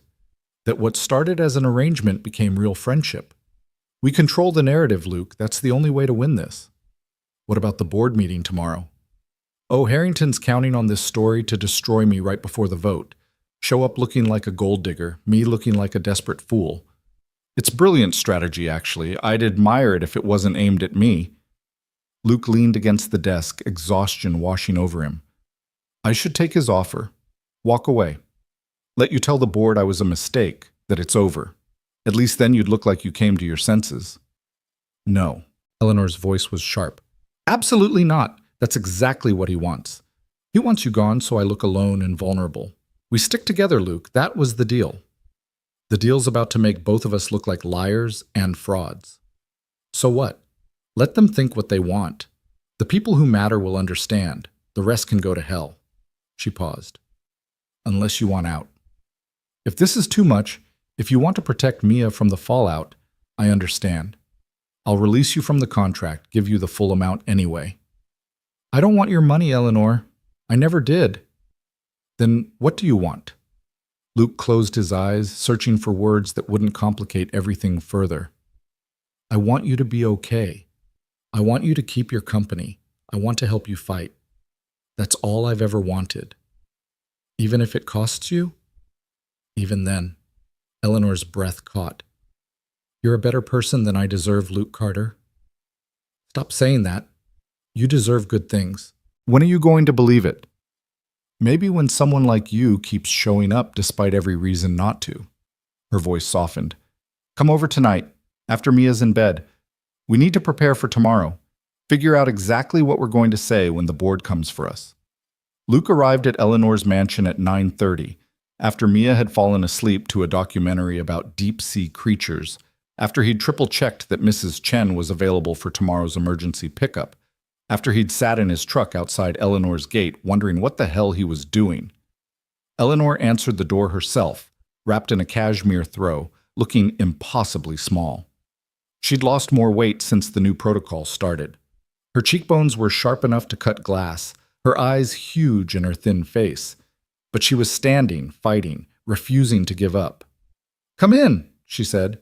"I made coffee, or tried to. Turns out chemo kills your taste buds, and I have no idea if it's terrible." The coffee was fine. They sat in her living room with its floor-to-ceiling windows overlooking the city lights, and for a few minutes neither spoke. Just two people holding warm mugs, gathering strength for the battles ahead. "Tell me about the board," Luke said finally. "Who's on our side?" "Honestly, maybe 3 people out of 12. The rest are either with Harrington or too scared to oppose him." Eleanor set down her mug. "He's been very careful, very strategic, never attacking me directly, always hiding behind concern for the company, for my health, for the shareholders. He's made it politically dangerous to support me." "What about the press conference idea? Getting ahead of the story?" "My PR team drafted a statement. Basic facts. We met, we connected. Yes, there's a formal agreement because that's how I operate, but the friendship is real. It won't stop the gossip, but it might blunt the worst of it." "When does it go out?" "Tomorrow morning, 6 a.m., before the Tribune piece hits." Eleanor looked at him searchingly. "Last chance, Luke. Once that statement goes public, you're in this completely. Your name, your reputation, Mia's privacy, all of it becomes fair game. Are you sure? I'm sure. But Eleanor, you need to prepare for the possibility that this doesn't work, that Harrington has more ammunition we don't know about. What's your backup plan? I don't have one. It's fight or lose everything. Those are my options. She laughed without humor. Funny, isn't it? I'm fighting to keep control of a company I might not live long enough to run. Sometimes I wonder why I'm doing this at all. Because it's yours. Because you earned it. Because giving up isn't who you are. Who am I, Luke? Really? Strip away the company, the money, the title? Who's left? The question hung between them, raw and vulnerable. Luke set down his coffee and moved to sit beside her on the couch. You're someone who reached out for help when she needed it. Someone who fights even when the odds are impossible. Someone who thought about my daughter when picking out a dress. Who listens to octopus facts like they matter. Who's trying so damn hard to do right by the people counting on her. He met her eyes. You're Eleanor Vale, and that's more than enough. Tears spilled down her cheeks. I'm so tired, Luke. Tired of fighting. Tired of being strong. Tired of pretending I'm not terrified every single second. Then stop pretending. Not with me. You don't have to be strong right now. Something broke in Eleanor then. Some wall she'd been holding up through sheer force of will. She leaned into him, and Luke wrapped his arms around her while she cried. Really cried, the kind of deep, wrenching sobs that came from a place beyond words. She cried for her dying body, for the company being ripped away, for the loneliness that had defined her life, for the father who'd never loved her right, for the future she might not have. Luke held her through all of it, one hand in her hair, murmuring comfort that didn't fix anything, but maybe helped anyway. When the storm finally passed, Eleanor stayed pressed against his chest, exhausted. I'm getting your shirt wet, she mumbled. Don't care. I'm a mess. You're human. There's a difference. She pulled back enough to look at him, her face blotchy and raw. How are you real? How is this real? I ask myself the same thing. Wrong number, right person. Stranger things have happened. Not to me. Nothing this good ever happens to me. Luke brushed a tear from her cheek with his thumb. Maybe that's changing. The moment stretched between them, charged with something neither wanted to name. Eleanor's eyes dropped to his mouth, and Luke's heart kicked hard against his ribs. It would be so easy. Lean forward 6 inches, close the gap. Stop pretending this was just friendship or an arrangement or anything other than what it was becoming. But Mia's voice echoed in his head. You look at each other like you hung the moon. And Luke pulled back. Not because he didn't want to kiss Eleanor, because he wanted it too much. Because crossing that line would complicate everything beyond repair. Because she was dying and he was being paid and nothing about this situation was simple enough for more. It's late, he said, his voice rougher than intended. You need rest before tomorrow. Disappointment flickered across Eleanor's face before she masked it. Right. Tomorrow. The battle begins. Luke stood, putting necessary distance between them. I'll pick you up at 1:30. That gives us time to prep before the 2 o'clock meeting. Luke? Eleanor stood too, pulling the throw tighter around herself. Thank you. For tonight, for holding me, for not running away screaming. Where would I run? We're in this together now. Together, Eleanor repeated softly. I like the sound of that. After Luke left, Eleanor stood at her window watching his taillights disappear down the long driveway. Her chest ached where his arms had been, her body remembering the warmth, the safety, the rightness of being held. She'd almost kissed him. Would have, if he hadn't pulled away first. And she didn't know whether to be grateful or devastated that he'd shown more sense than her. Because the truth was undeniable now, terrifying and impossible to ignore. She was falling for Luke Carter. Maybe had been since he'd walked into her hospital room at 2 a.m. Maybe it had started the moment he'd promised she wouldn't die alone. Maybe it was simply that kindness, when you'd been starved of it long enough, felt like falling in love. But it didn't matter what she felt. She was dying. He was being paid. And tomorrow, the world would learn their relationship was a lie, even though it had stopped being 1 week ago. Eleanor picked up her phone, scrolling through the PR statement one more time. The words were perfect, carefully crafted to tell just enough truth to be believable. But they couldn't capture the real story. That a wrong number had given her something she'd never had before. Someone who showed up not for her money, or her name, or what she could do for them, but simply because she'd asked. That was worth fighting for, even if the fight destroyed them both. Thursday morning broke cold and gray, matching Luke's mood. The PR statement had gone live at 6 a.m. By 7, his phone was exploding with texts. Carlos asking what the hell was going on.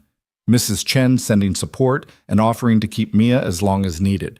Journalists requesting interviews. Unknown numbers that were probably more of Harrington's people, testing his resolve. He ignored them all except Mrs. Chen, confirming she'd get Mia from school and keep her until late. He couldn't have his daughter caught up in whatever media circus was about to unfold. The Tribune story hit at 8, and it was worse than Luke had feared. Walsh had written it like an exposé, painting Eleanor as a desperate heiress clinging to power through manipulation. Luke as either a gold digger or a fool. The contract details were laid out in ugly precision.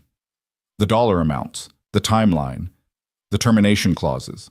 Everything designed to make their relationship look like exactly what it was, a business transaction. Except Walsh had missed the one detail that mattered. Somewhere between the contract signing and now, it had become real. Luke's phone rang. Eleanor. "Don't read it," she said immediately. "The Tribune piece. Don't torture yourself." "Too late. It's bad, Eleanor." "I know. My PR team is already drafting responses. But Luke, the board meeting is in 5 hours. I need you focused." "Can you do that?" Could he? Luke looked around his apartment, at Mia's homework scattered on the table, at the photo of Sarah on the bookshelf, at the life he'd built from nothing after losing everything. This world Eleanor was pulling him into, of media scrutiny and corporate warfare and public judgment, it wasn't his world. He was a mechanic who fixed broken cars and raised his daughter and tried to be good. But Eleanor needed him, and he'd made a promise. "I'll be there at 1:30, he said. "We'll face them together." "Together," Eleanor echoed, and Luke heard the relief in her voice. "Thank you. For not running, for staying even when every rational reason says you should go. Maybe I'm not rational about you." The words slipped out before Luke could stop them. Silence filled the line, heavy with everything they weren't saying. "Luke," Eleanor started. "See you at 1:30. He hung up before either of them could make this more complicated. Vale Tower. Downtown was a monument to corporate power, all steel and glass reaching toward the sky like a middle finger to the clouds. Luke had driven past it 1,000 times without really seeing it. Now, walking through the marble lobby toward the private elevators, he felt its weight. This was Eleanor's world. Money and influence and power games he barely understood. Eleanor was waiting by the elevators, flanked by 2 assistants who looked like they hadn't slept. She'd dressed for battle, a navy suit that hung slightly off her thin frame, her head wrapped in an elegant scarf, makeup doing its best to hide the evidence of illness. She looked small and fierce and terrified. "Luke!" She dismissed the assistants with a gesture and took his arm. "Ready?" "No, but I'm here anyway." "That's all I need."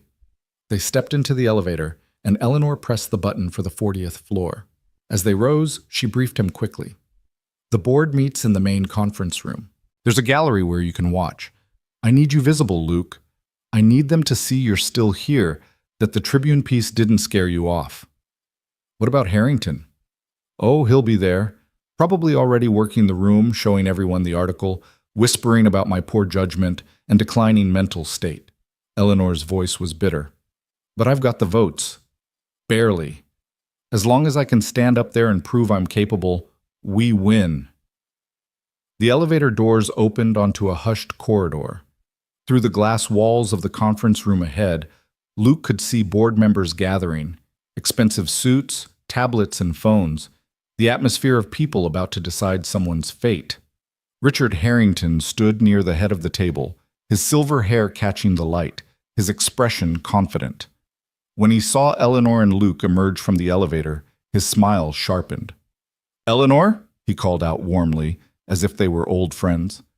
"And Mr. Carter, how brave of you both to show up after this morning's revelations." Eleanor's grip on Luke's arm tightened, but her voice remained level. "Richard, shall we get started? I know everyone's time is valuable." "Of course, but first I think we need to address the elephant in the room. The Tribune piece raises serious questions about your judgment, Eleanor. Hiring someone to pose as your romantic partner? That's not the behavior of someone fit to run a multi-billion-dollar company. I didn't hire anyone to pose as anything. Luke is my friend. Yes, we have a formal agreement because I'm dying and I needed someone reliable, someone who wouldn't disappear the way everyone else has. Eleanor's voice carried across the room.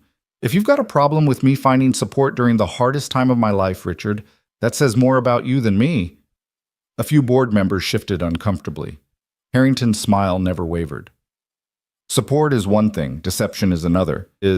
You're asking this board to trust your leadership while conducting your personal life through contracts and paid companionship. How are we supposed to believe anything you say? Because I've never lied to this board. Because Vail Media's numbers speak for themselves. Because I've spent every day of the last 3 years building on my father's legacy, while you've spent every day trying to tear me down. Eleanor released Luke's arm, stepping forward. Call the vote, Richard. Let's settle this. As you wish. Harrington gestured to the board secretary. We'll convene in 5 minutes. Mr. Carter, I believe Eleanor mentioned you'd be observing from the gallery? Luke looked at Eleanor, who nodded slightly. He wanted to stay beside her, wanted to be close enough to catch her if she fell, but this was her fight. All he could do was bear witness. The gallery was a raised section along one wall, separated from the board table by glass. Luke took a seat, watching Eleanor settle at the head of the table, her back straight despite the pain he knew she was in. She looked impossibly small among all these powerful people, impossibly fragile. But when she started speaking, there was nothing fragile about her voice. Let's make this simple, Eleanor said. Harrington has proposed a restructure that would strip me of operational authority while I focus on my health. It sounds reasonable, compassionate even. But let's call it what it really is, a coup. She pulled up a presentation on the screens around the room. These are Vail Media's numbers under my leadership. Revenue up 18%. Digital subscriptions up 43%. 3 major investigative journalism awards, 2 acquisitions that expanded our reach into new markets. We're stronger now than we've ever been. Numbers that will plummet once investors learn about your situation. Harrington's voice was smooth. Your health issues, your questionable personal decisions. The market responds to stability, Eleanor, and right now you represent chaos. I represent truth, something you've never been comfortable with. Eleanor advanced to the next slide. Let's talk about your proposal, Richard, the restructure that puts you as interim CEO. Funny thing, I had my team dig into what happens after I'm declared unfit or I die. Turns out, there's a provision buried in the bylaws that gives the interim CEO first right to purchase my shares at a discount, a provision you helped draft 10 years ago. The room went silent. Several board members turned to look at Harrington, whose expression had finally cracked. That's a standard succession clause, he said tightly. Standard for someone planning a takeover, maybe. You've been positioning for this for years, Richard, waiting for me to be weak enough to strike? Well, congratulations. I'm weak. I'm sick. I'm dying. Eleanor's voice broke slightly, then strengthened. But I'm not dead yet, and I'm not handing over my father's company to someone who sees my cancer as a business opportunity. This is absurd, Harrington stood. You're paranoid and unwell. This is exactly why we need new leadership. You're not thinking clearly. I'm thinking perfectly clearly, clear enough to see you for what you are. Eleanor turned to the board. I'm asking you to reject Harrington's proposal. Not for me, for Vail Media, for the journalists who depend on us to tell the truth, for the legacy my father built. I'm sick, yes, but I'm still capable, still fighting, and I'm asking you to let me keep fighting. Board members exchanged glances. A woman Luke didn't recognize spoke up. Eleanor, we all admire your courage, but Richard raises valid concerns. The Tribune article, the contract with Mr. Carter, it doesn't inspire confidence. Because I hired someone to help me? Because I needed support and found it in an unexpected place? Eleanor's laugh was sharp. Half of you have personal assistants who manage your entire lives. You have drivers and chefs and trainers and therapists. I have Luke. The only difference is I was honest about needing help instead of pretending I could do everything alone. From the gallery, Luke watched the board members' faces. Some were sympathetic, others uncertain. A few clearly sided with Harrington. This could go either way. Then Harrington played his final card. Eleanor, I'm truly sorry to do this, but the board needs to see exactly how impaired your judgment has become. He nodded to an assistant who pulled up new images on the screens. Photos of Luke and Eleanor at the gala, but not the polite public photos. These were different. Intimate moments captured when they thought no one was watching. Luke's hand on the small of Eleanor's back. Eleanor leaning into him, her face unguarded. A moment outside when she'd hugged him, desperate and real. These were taken Saturday night, Harrington continued. They show what we all suspected. Mr. Carter isn't just hired help. You've developed genuine feelings for him. A man you barely know, a mechanic from the wrong side of town who's being paid $500,000 to stand beside you. This is the judgment of someone fit to run Vale Media? This is stability? Eleanor's face had gone white. Those photos exposed something private, something real. They made her look exactly like what Harrington was claiming, desperate, lonely, grasping at connection wherever she could find it. Luke was out of his seat before he knew he was moving. He didn't care about protocol or rules or the fact that he wasn't supposed to be part of this meeting. He walked straight through the conference room doors, past the startled secretary, right up to the table where Eleanor sat looking shattered. You want to question her judgment? Luke's voice carried across the room. Fine. Let's talk about judgment. Eleanor's judgment saved Vale Media from 3 hostile takeover attempts in 2 years. Her judgment launched a digital platform that's now the company's primary revenue source. Her judgment put investigative journalism back at the center of what you do, winning awards and actually making a difference in people's lives. Mr. Carter, this is a closed meeting, Harrington started. I don't care. You brought me into this when you decided to use me as proof Eleanor's unfit, so let me tell you what I see. Luke looked around the table, meeting each board member's eyes. I see a woman fighting cancer with more courage than most people have in their entire healthy lives. I see someone who refuses to quit even when everyone's telling her to step down and die quietly. Yeah, she hired me, because everyone else abandoned her. Her fiancé left, her so-called friends disappeared, and you, he pointed at Harrington, you started circling like a shark the moment you smelled blood in the water. This is highly inappropriate. Harrington's face had gone red. Security, let him speak. The command came from Eleanor, who'd found her voice again. Luke has as much right to defend me as you have to attack me, Richard. Luke moved to stand beside Eleanor's chair, his hand finding her shoulder. You're right about one thing, Harrington. Eleanor has feelings for me, real ones. And yeah, I've got feelings for her too. That wasn't part of the contract. That wasn't something either of us planned. It just happened because that's what happens when 2 people show up for each other through the worst things life can throw at them. He could feel Eleanor trembling under his hand, could sense her tears, even though he wasn't looking at her. But those feelings don't make her weak, Luke continued. They make her human. And I'll tell you something else. I'd rather have a CEO who's brave enough to be human, to ask for help, to admit she's scared, than one who pretends to be invincible while backstabbing everyone around him. He looked directly at Harrington. Vale Media doesn't need someone perfect. It needs someone real. Someone who understands that truth and integrity matter more than profits and power plays. That's Eleanor. That's who she's always been. The room was dead silent. Luke felt exposed, raw, like he'd just stripped bare in front of strangers. But he didn't care. Because Eleanor needed him, and he'd promised. Always show up. That's what mattered. Eleanor stood slowly, her hand covering Luke's on her shoulder. Thank you, she whispered, then raised her voice to address the board. Call the vote, Richard. Let's end this. The vote took less than 5 minutes. When it was over, Eleanor had won by exactly 2 votes, the slimmest possible margin, but a victory nonetheless. Harrington would remain on the board, but his proposal was dead. Vale Media stayed under Eleanor's control. For now. As board members filed out, some offering congratulations, others avoiding eye contact, Eleanor swayed on her feet.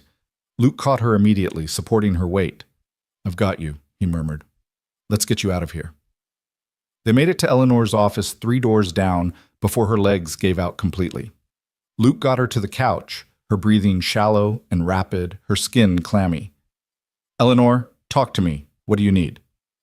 Medication, desk drawer, blue bottle. He found it, helped her take 2 pills with water from the mini fridge. Then he just held her while she shook, the adrenaline and exertion catching up with her failing body. "We won," she breathed. "Luke, we actually won." "You won. I just showed up." "You did more than show up. You told them the truth." Eleanor pulled back to look at him, her eyes searching his face. "Did you mean it? What you said in there, about having feelings for me?" Luke's heart hammered. This was the moment, the line they'd been dancing around for weeks. He could deflect, make a joke, keep things safely in the realm of friendship and contracts, or he could tell her the truth. "Yeah," he said quietly, I meant it. I don't know when it happened or how, but somewhere between that first phone call and now you became important to me. Really important." "Luke, I'm dying. I know. This can't go anywhere. There's no future here, just however long I have left." "I know that too." "Then why?" Her voice broke. "Why would you let yourself care about someone who's not going to be here?" Luke cupped her face in his hands, gentle but sure. "Because you're here now. Because every moment matters, even the hard ones. Because you're worth it, Eleanor Vale, even if we only get a little time." He paused, his thumb brushing away a tear. "And because I tried not to care about you and I failed completely, so we might as well stop pretending." Eleanor's laugh was watery. "This is the worst idea ever." "Probably. We're going to get hurt.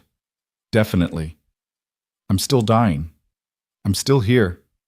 She kissed him then, closing the last inches between them, her lips soft and desperate and real. Luke kissed her back, tasting salt from her tears, feeling her hands fist in his shirt like she was afraid he'd disappear. It wasn't a contract kiss or a performance for anyone's benefit. It was just them, finally honest, finally real. When they broke apart, both breathless, Eleanor pressed her forehead to his. "What are we doing?" she whispered. "I have no idea. But we're doing it together." "Together," Eleanor repeated, and this time it sounded like a promise. Outside the office windows, Portland spread out below them, indifferent to their small drama. The world kept turning. Harrington was already plotting his next move. The cancer was still there, still winning. Tomorrow would bring new challenges, new fights. But right now, in this moment, they had each other. And for 2 people who'd started with a wrong number and a desperate plea at 2 a.m, that was everything. They stayed in Eleanor's office until the sky outside turned from gray to deep purple, neither willing to break the spell of what had just happened. Luke sat on the couch with Eleanor curled against him, her head on his chest, his arms wrapped around her like he could protect her from everything coming. They didn't talk much. Sometimes silence said more than words ever could, and right now the silence between them was full of all the things they'd been too scared to admit before. Finally, Eleanor stirred. "I need to tell Mia about us, about what this is becoming." Luke's chest tightened, his daughter, the one person he'd been trying to protect from all of this. "Eleanor, she's 10. This is complicated enough for adults to understand." "She already knows, Luke. Kids always know. And she deserves honesty from us, especially if—" Eleanor didn't finish the sentence. She didn't have to. If she was going to be part of their lives, however briefly, Mia deserved to understand why. "Okay," Luke said quietly. "But we do it together. And we're honest with her about everything. The cancer, the time we might not have. All of it." Eleanor nodded against his chest. "Together." They picked up Mia from Mrs. Chen's apartment at 7:30. Their neighbor took one look at them. Luke's rumpled shirt, Eleanor's makeup slightly smudged, the way they stood just a little too close, and smiled knowingly. "I'll send Mia right out," Mrs. Chen said. "And Luke? Sometimes the bravest thing we do is let ourselves be happy, even when we're scared. Remember that." In the car, Mia chattered about her day, about the math test she'd aced, about how Zoe's family had decided not to move after all. But Luke could see her watching them in the rearview mirror, her sharp eyes noting every glance between Luke and Eleanor, every small touch. When they pulled up to Eleanor's mansion instead of their apartment, Mia went quiet. "Are we staying here?" she asked carefully. "Just for dinner," Eleanor said, turning in her seat to look at Mia. "And to talk, if that's okay with you." About what? About us. Your dad and me. About some things that are happening that we want you to understand. Mia looked between them, her expression far too mature for 10 years old. Okay, but can I see your house first? Dad says it's really big. Inside, Eleanor gave Mia a tour while Luke ordered pizza. Something normal, something that felt less like a life-changing conversation and more like just dinner. Mia was appropriately awed by the size of everything, the art on the walls, the pool outside that glowed blue in the darkness. But Luke noticed she was most interested in the small things, the books on Eleanor's nightstand, the photos in silver frames, the cozy reading nook by the window where Eleanor admitted she spent most of her time. Do you live here all alone? Mia asked as they returned downstairs. Mostly. It's too big for one person, really. Sometimes it feels more like a museum than a home. That sounds lonely. Eleanor's smile was sad. It is sometimes, but less so lately, thanks to your dad. They ate pizza at Eleanor's massive dining table, and the absurdity of it, greasy cardboard boxes on a table that probably cost more than Luke's truck, 3 people rattling around in a space meant for 20, somehow made everything feel more real. After dinner, they moved to the living room. Eleanor and Luke sat on the couch, and Mia curled up in one of the oversized chairs, watching them with those 2 knowing eyes. Mia, Luke started, you know Eleanor's been sick. That's why I've been spending so much time with her. She has cancer, Mia said matter-of-factly. Like Grandma had. Eleanor flinched slightly but nodded. That's right. I have pancreatic cancer. It's very serious. Are you going to die? The question, so direct and childlike, hung in the air. Luke wanted to deflect, to soften it, but they'd promised honesty. Yes, Eleanor said quietly. Probably. The doctors are doing everything they can, but this kind of cancer, it's hard to beat. How long? We don't know exactly. Maybe 6 months, maybe a year, maybe longer if we're lucky. Mia processed this, her face thoughtful. That's why you needed my dad. Because you were scared. Yes. I called his phone by accident one night when I was in the hospital and terrified. And he showed up even though he didn't know me. He's been showing up ever since. Because that's what Dad does. He shows up for people. Mia looked at Luke. But it's more than that now, isn't it? You like her. Like really like her. Luke glanced at Eleanor, then back at his daughter. Yeah, baby, I do. I know it's complicated and scary and probably not what you expected, but Eleanor's become really important to me. To both of us, I hope. Are you going to marry her? The question caught Luke off guard. We haven't talked about... I don't know, Eleanor interrupted gently. We're taking things one day at a time. But Mia, I want you to know that I care about your dad very much. And I think you're pretty amazing too. If you're okay with me being around more, spending time with you both, I'd really like that. Mia was quiet for a long moment, and Luke could practically see the wheels turning in her head. His brilliant, perceptive daughter, weighing this new reality against everything she'd known before. Mom died, Mia said finally. And it really hurt. Like the worst thing ever. And if you die too, Eleanor, it's going to hurt Dad. And me, if I let myself care about you. So I need to know, are you worth it? Is the time we get with you worth how much it's going to hurt when you're gone? Eleanor's eyes filled with tears. I don't know if I'm worth it, Mia. But I promise you this. If you let me into your life, I'll make every single day count. I'll show up for you the way your dad's shown up for me. I'll listen to all your octopus facts and help with your homework and be there for whatever you need. I can't promise forever, but I can promise that the time we have will matter. Mia looked at Luke. What do you think, Dad?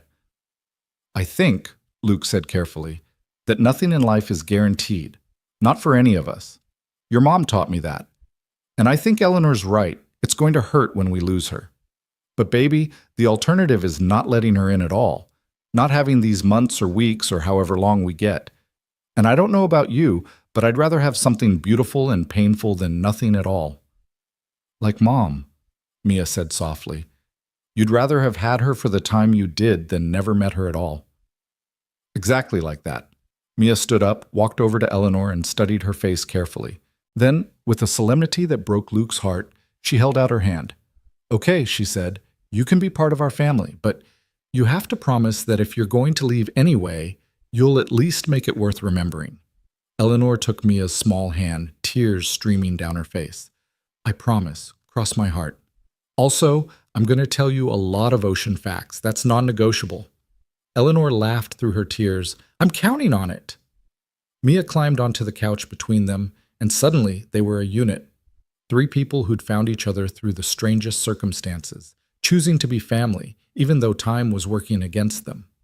Luke pulled them both close, feeling Eleanor shake with silent tears, feeling Mia's small body pressed against his side, and thought maybe this was what grace looked like. Not perfection, not easy answers, just people showing up for each other when it mattered most. The weeks that followed developed a rhythm. Luke would take Mia to school, work a full day at the shop, then spend evenings at Eleanor's mansion. Sometimes Mia came along, doing homework at the dining table while Eleanor worked on her laptop and Luke fixed whatever needed fixing around the house. Other times, when Eleanor was too sick from chemo, Luke came alone after Mia was asleep, holding Eleanor through the worst of it, learning the particular cruelty of watching someone you loved fight a battle they couldn't win. The media eventually lost interest, moving on to newer scandals. Harrington stayed quiet, licking his wounds from the board meeting defeat. But Luke knew he was still out there, still planning. The contract still existed, money still transferred into Luke's account in monthly installments, but somewhere along the way it had stopped being about the arrangement and started being about something neither of them had words for. 3 weeks after the board meeting, on a rare sunny December day, Eleanor called Luke at the shop with an unusual request. "Take me somewhere," she said. "Somewhere that matters to you. I want to see your world, not just show you mine." So Luke took her to places he'd never shared with anyone since Sarah died. The community center where he'd met his wife, now running an after-school program that Mia attended twice a week. The tiny Mexican restaurant where he and Sarah had their first date, still serving the same incredible tacos. The bench by the river where he'd proposed, overlooking the water, the city skyline in the distance. "I come here sometimes," Luke admitted as they sat on the bench, Eleanor bundled in a thick coat, a blanket across her lap.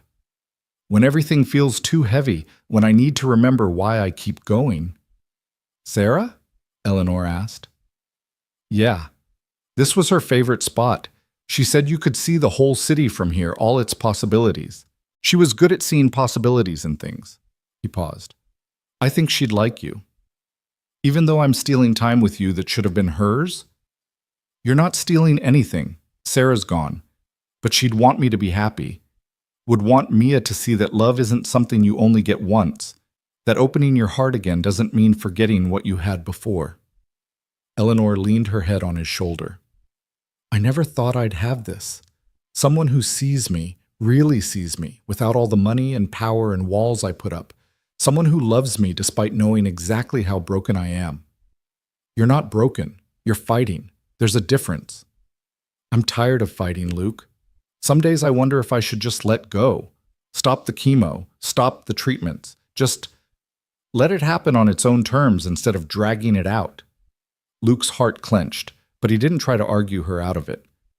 "Is that what you want?" "I don't know. The oncologist says the new protocol is working.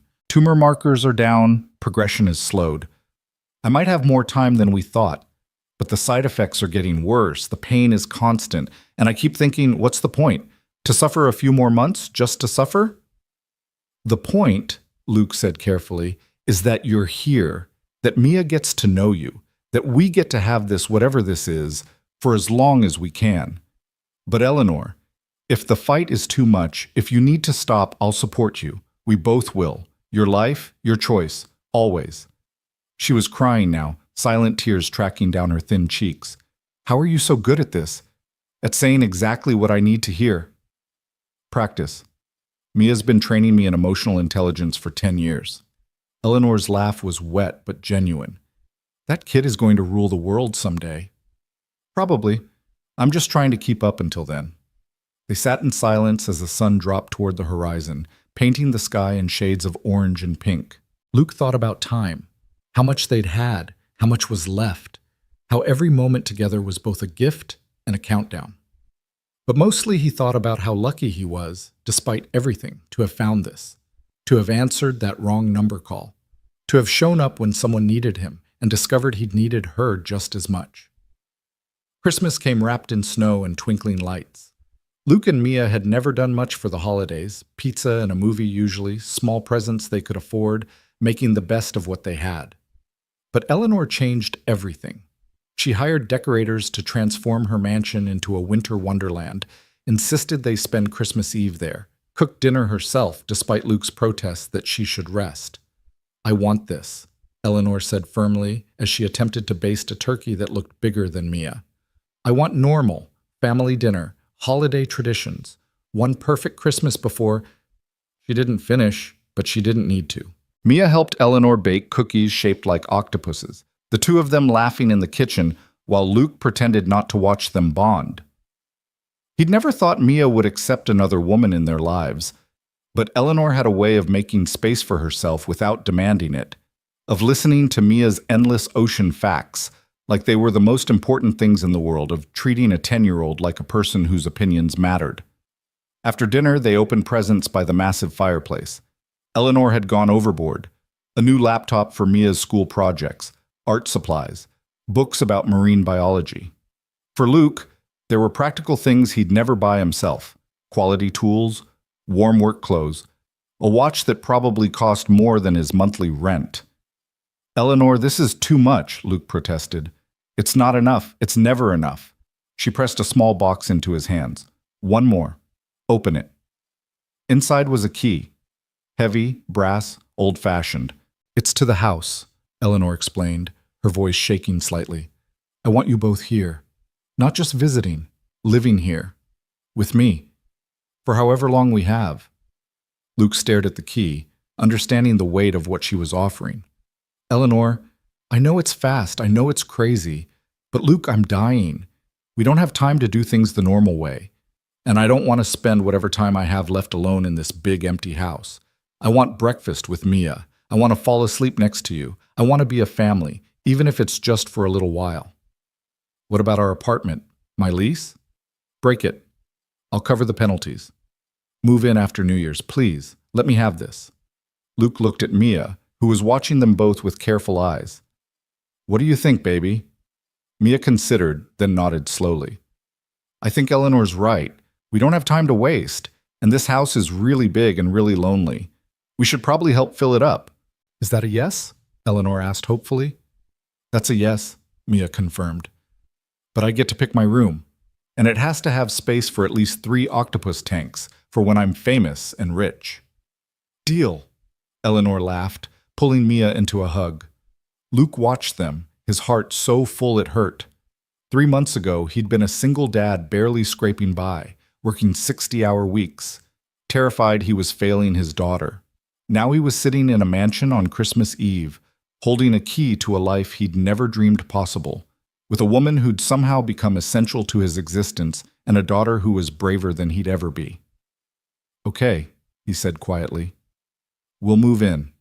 But Eleanor, promise me something." "Anything. Promise me you'll keep fighting. Take the treatments. Don't give up, because we need you. Mia needs you. I need you."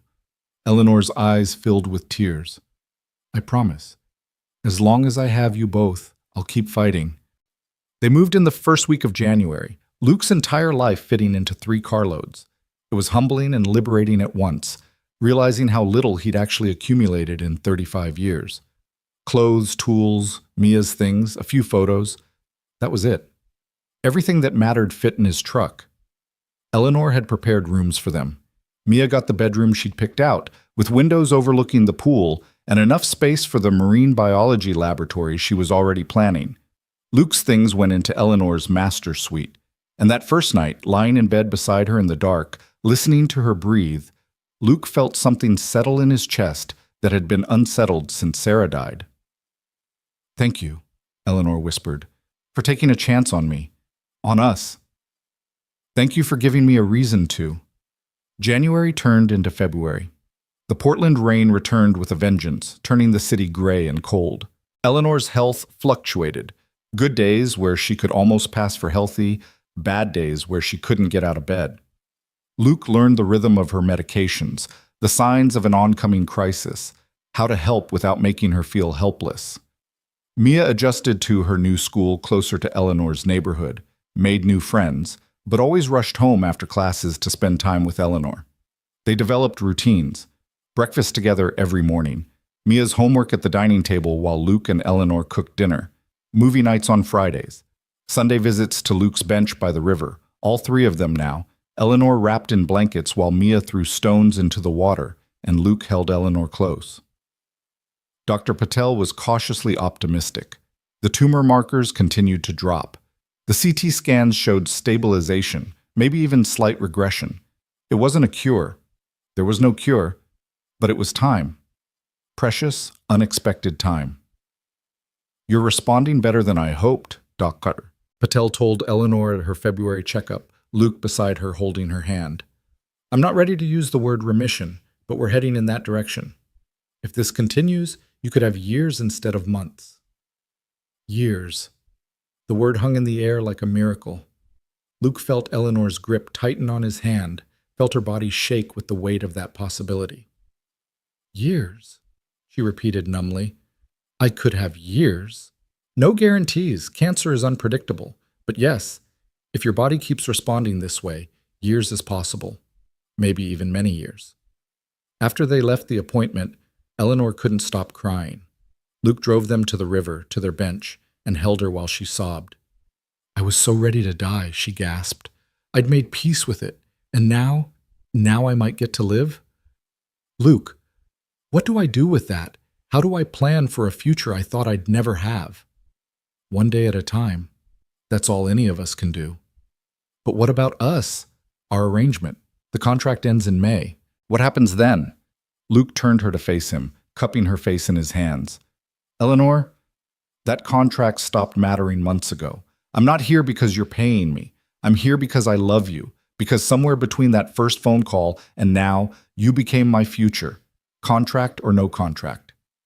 "You love me?" Her voice was small, disbelieving. "Of course I love you. How could I not? You're brilliant and fierce and brave, and you make terrible coffee, and you listen to Mia's octopus facts like they're poetry. I love everything about you."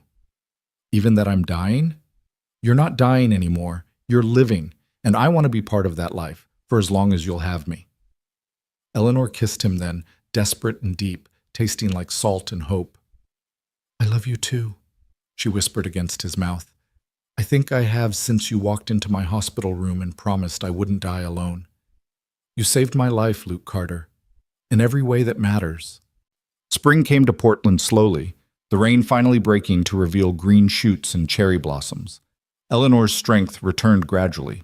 She went back to Vail Media part-time, working from home on good days, attending key meetings in person when necessary. Harrington had resigned from the board in March, quietly taking a position at a competitor, his coup attempt permanently thwarted. Eleanor promoted younger blood to the board, people who shared her vision for truth and integrity in journalism. In April, on a sunny Saturday morning, Eleanor called a family meeting. Luke and Mia gathered in the living room, curious. Eleanor looked nervous, her hands fidgeting with a small box Luke recognized from his jewelry store run 3 days ago. "I need to ask you both something," Eleanor began, "and I need you to be completely honest, because this only works if we all agree."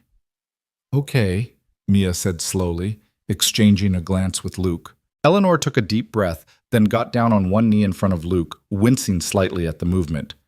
"Luke Carter, you answered a wrong number that was exactly right. You showed up when no one else would. You loved me when I was dying, and you're loving me through living. You and Mia have given me something I never thought I'd have, a family. So I'm asking you, in front of the most important person in your life, will you marry me?" Luke stared at the ring in the box, simple, beautiful, perfect, and felt his throat close with emotion. "Eleanor." "Wait, she's not done," Mia interrupted, grinning. "Eleanor asked me yesterday if it was okay if she proposed to you, and I said only if she did it right." Eleanor turned to Mia, still on one knee. "Mia Carter, will you let me officially be part of your family? Will you let me be there for school events and science fairs and all your future accomplishments? Will you teach me everything about octopuses and be patient when I get things wrong? Will you give me a chance to love you the way you deserve to be loved? Mia's eyes filled with tears. You're asking me too? Of course. You're part of this family. Luke can't say yes unless you do too. Then yes, Mia whispered. Yes, you can be my family. You can be my... She hesitated. You don't have to call me Mom, Eleanor said gently. I'm not trying to replace Sarah. I could never replace her. But I can be something else, something new. Whatever you're comfortable with. What about Eleanor Mom? Mia suggested. Like, you're Eleanor, but also you're my mom. Is that weird? That's perfect, Eleanor said, her voice breaking. Mia launched herself at Eleanor, nearly knocking her over. Luke joined them on the floor, all three of them tangled together, laughing and crying. Is that a yes? Eleanor asked Luke when they finally pulled apart. Will you marry me? On one condition, Luke said. Name it. The contract. We tear it up, right now. No more payments, no more arrangement. Just us, choosing each other for real. Eleanor nodded. Done. It's been sitting in my desk drawer for weeks. I haven't cashed a check since January. Luke, I'd marry you if you were broke and I was dying. Money was never what this was about. Then yes, Luke said, sliding the ring onto his finger. Yes, I'll marry you. Though technically, I should be the one proposing. Too late. I did it first. You can propose next time. Next time? Mia giggled. How many times are you planning to get married? As many as it takes, Eleanor said, pulling them both close. Forever, if we're lucky. They got married in May, 3 days after Eleanor's contract officially expired, at the community center where Luke and Sarah had met. It was small. Mrs. Chen, Carlos, and the guys from the shop, Eleanor's few remaining friends from Vale Media, Mia as both flower girl and best woman, Dr. Patel and his wife. No press, no photographers, just people who loved them, gathered to witness two people who'd found each other through a wrong number, choose each other for real. Eleanor wore a simple cream dress that actually fit her now that she'd gained weight back. Her hair had started growing in, soft and copper like she'd described, still too short for much, but hers again. Luke wore his suit from the gala, properly tailored now, and couldn't stop staring at his bride like she was a miracle. Because she was. They both were. I always thought love was supposed to look a certain way, Eleanor said during her vows, tears streaming down her face. Perfect and neat, and following all the right rules. But you taught me that love is messy and unexpected, and sometimes it comes from the wrong number at 2 a.m. You taught me that showing up is love, that staying is love, that choosing someone every single day, even when it's hard, especially when it's hard, that's love. I spent my whole life trying to earn love through achievement and success. You just gave it to me because I asked, because I needed it, because you're the kind of person who shows up for people, even strangers. I'm not a stranger anymore. I'm your wife, and I promise to show up for you the way you've shown up for me every single day for the rest of our lives, however many days that is. Luke's vows were simpler, but no less profound. Eleanor, I thought I knew what love looked like. I had it once, and I thought that was my whole story. Then you called me on the worst night of your life, and you gave me a different story. A second chance. A new beginning. You gave me Mia back her smile. You gave me a reason to believe in possibilities again. You're fierce and strong and brave, and you fight for what matters. I'm honored to fight beside you, to love you, to build whatever life we can with whatever time we're given. I promise to always answer when you call, to always show up, to always choose you, today and every day. Mrs. Chen cried through the whole ceremony. Carlos gave a speech about how he'd never seen Luke smile before Eleanor came along, and now he wouldn't shut up about her. Mia read a poem she'd written about families being built from love, not just blood. Dr. Patel quietly told Luke that this happiness, this joy, was probably doing more for Eleanor's health than any medication. At the reception, held in Eleanor's mansion with its gardens in full bloom, Luke slow danced with his wife under string lights while Mia danced nearby with Mrs. Chen. The DJ played an eclectic mix, everything from jazz to pop to Mia's requested Ocean Sounds documentary soundtrack. It was perfect, imperfect, real. 3 months, Eleanor murmured against Luke's chest. Dr. Patel gave me 3 months last November, said I'd be lucky to see spring. And here you are, June tomorrow, seeing summer. I'm going to see a lot more summers, Luke. I can feel it. My body's fighting back. The cancer's there, but it's quiet now, sleeping. Maybe it'll wake up again someday, but maybe it won't. Maybe we get years. Then we'll take them, every single one. Eleanor pulled back to look at him, her eyes shining. I want to go to Mia's graduation. I want to see her win her first science award. I want to grow old with you, Luke. I want all the normal, boring, beautiful things I thought I'd never have. Then that's what we'll do. We'll be normal and boring and beautiful together. Nothing about us is normal. No, Luke agreed, spinning her slowly. But it's ours. The party went late into the evening.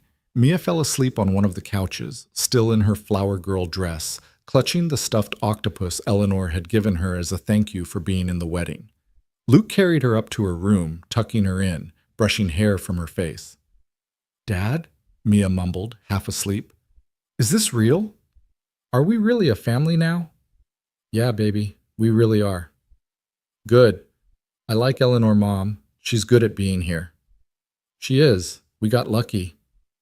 No, Mia said, her eyes drifting closed. Eleanor got lucky. Because she got you, and you always show up. After Mia was asleep, Luke found Eleanor on their bedroom balcony, overlooking the city lights, a blanket wrapped around her shoulders against the cool night air. He joined her, wrapping his arms around her from behind. Mrs. Carter, he said, testing out the name. I'm keeping veil professionally, but yes, Mrs. Carter at home. I like how it sounds. Me too. They stood in silence, watching Portland sparkle below them. Somewhere out there, someone was probably having the worst night of their life. Someone was scared and alone and reaching for help. Luke thought about the chain of events that had led him here, a random number, a desperate call, a decision to show up when logic said to hang up. How easily he could have made a different choice. How easily this perfect moment might never have existed. What are you thinking? Eleanor asked. That I'm grateful. For the wrong number. For you calling me instead of someone else. For every single moment that led us here. Even the hard ones? Especially the hard ones. They made this matter more. Eleanor turned in his arms, looking up at him with eyes that held their whole improbable story. I love you, Luke Carter. Thank you for answering the phone. I love you too. Thank you for calling. They kissed under the stars, two people who'd found each other in the dark, who'd chosen each other again and again, who'd built something beautiful from fear and loneliness, and one desperate moment of connection. Inside, Mia slept peacefully in her ocean-themed bedroom, dreaming of marine biology and the future she'd have with two parents who loved her. Downstairs, the remnants of a wedding celebration waited to be cleaned up in the morning. In Luke's wallet was a photo of Sarah, carried always, remembered always, but no longer the only love story he had to tell. And in Eleanor's body, cells fought their quiet battle, the cancer held at bay by medicine and stubbornness, and maybe, just maybe, the healing power of having something to live for. 3 years later, Eleanor would be declared in remission. 5 years later, she'd walk Mia across the stage at her high school graduation. 7 years later, she'd cry at Mia's college acceptance to the best marine biology program in the country. 10 years later, she'd still be here, still fighting, still living, still proving that sometimes the stories that start with wrong numbers end exactly right. But that night, on their wedding night, they didn't know any of that. They just knew they had each other, and tomorrow, and whatever came after. They knew that showing up mattered, that love mattered, that sometimes the bravest thing you could do was answer the phone at 2 a.m. and say yes to someone who needed you. Sometimes wrong numbers led you exactly where you needed to be. Sometimes asking for help saved your life. Sometimes strangers became family. Sometimes dying became living. Sometimes the hardest stories had the happiest endings.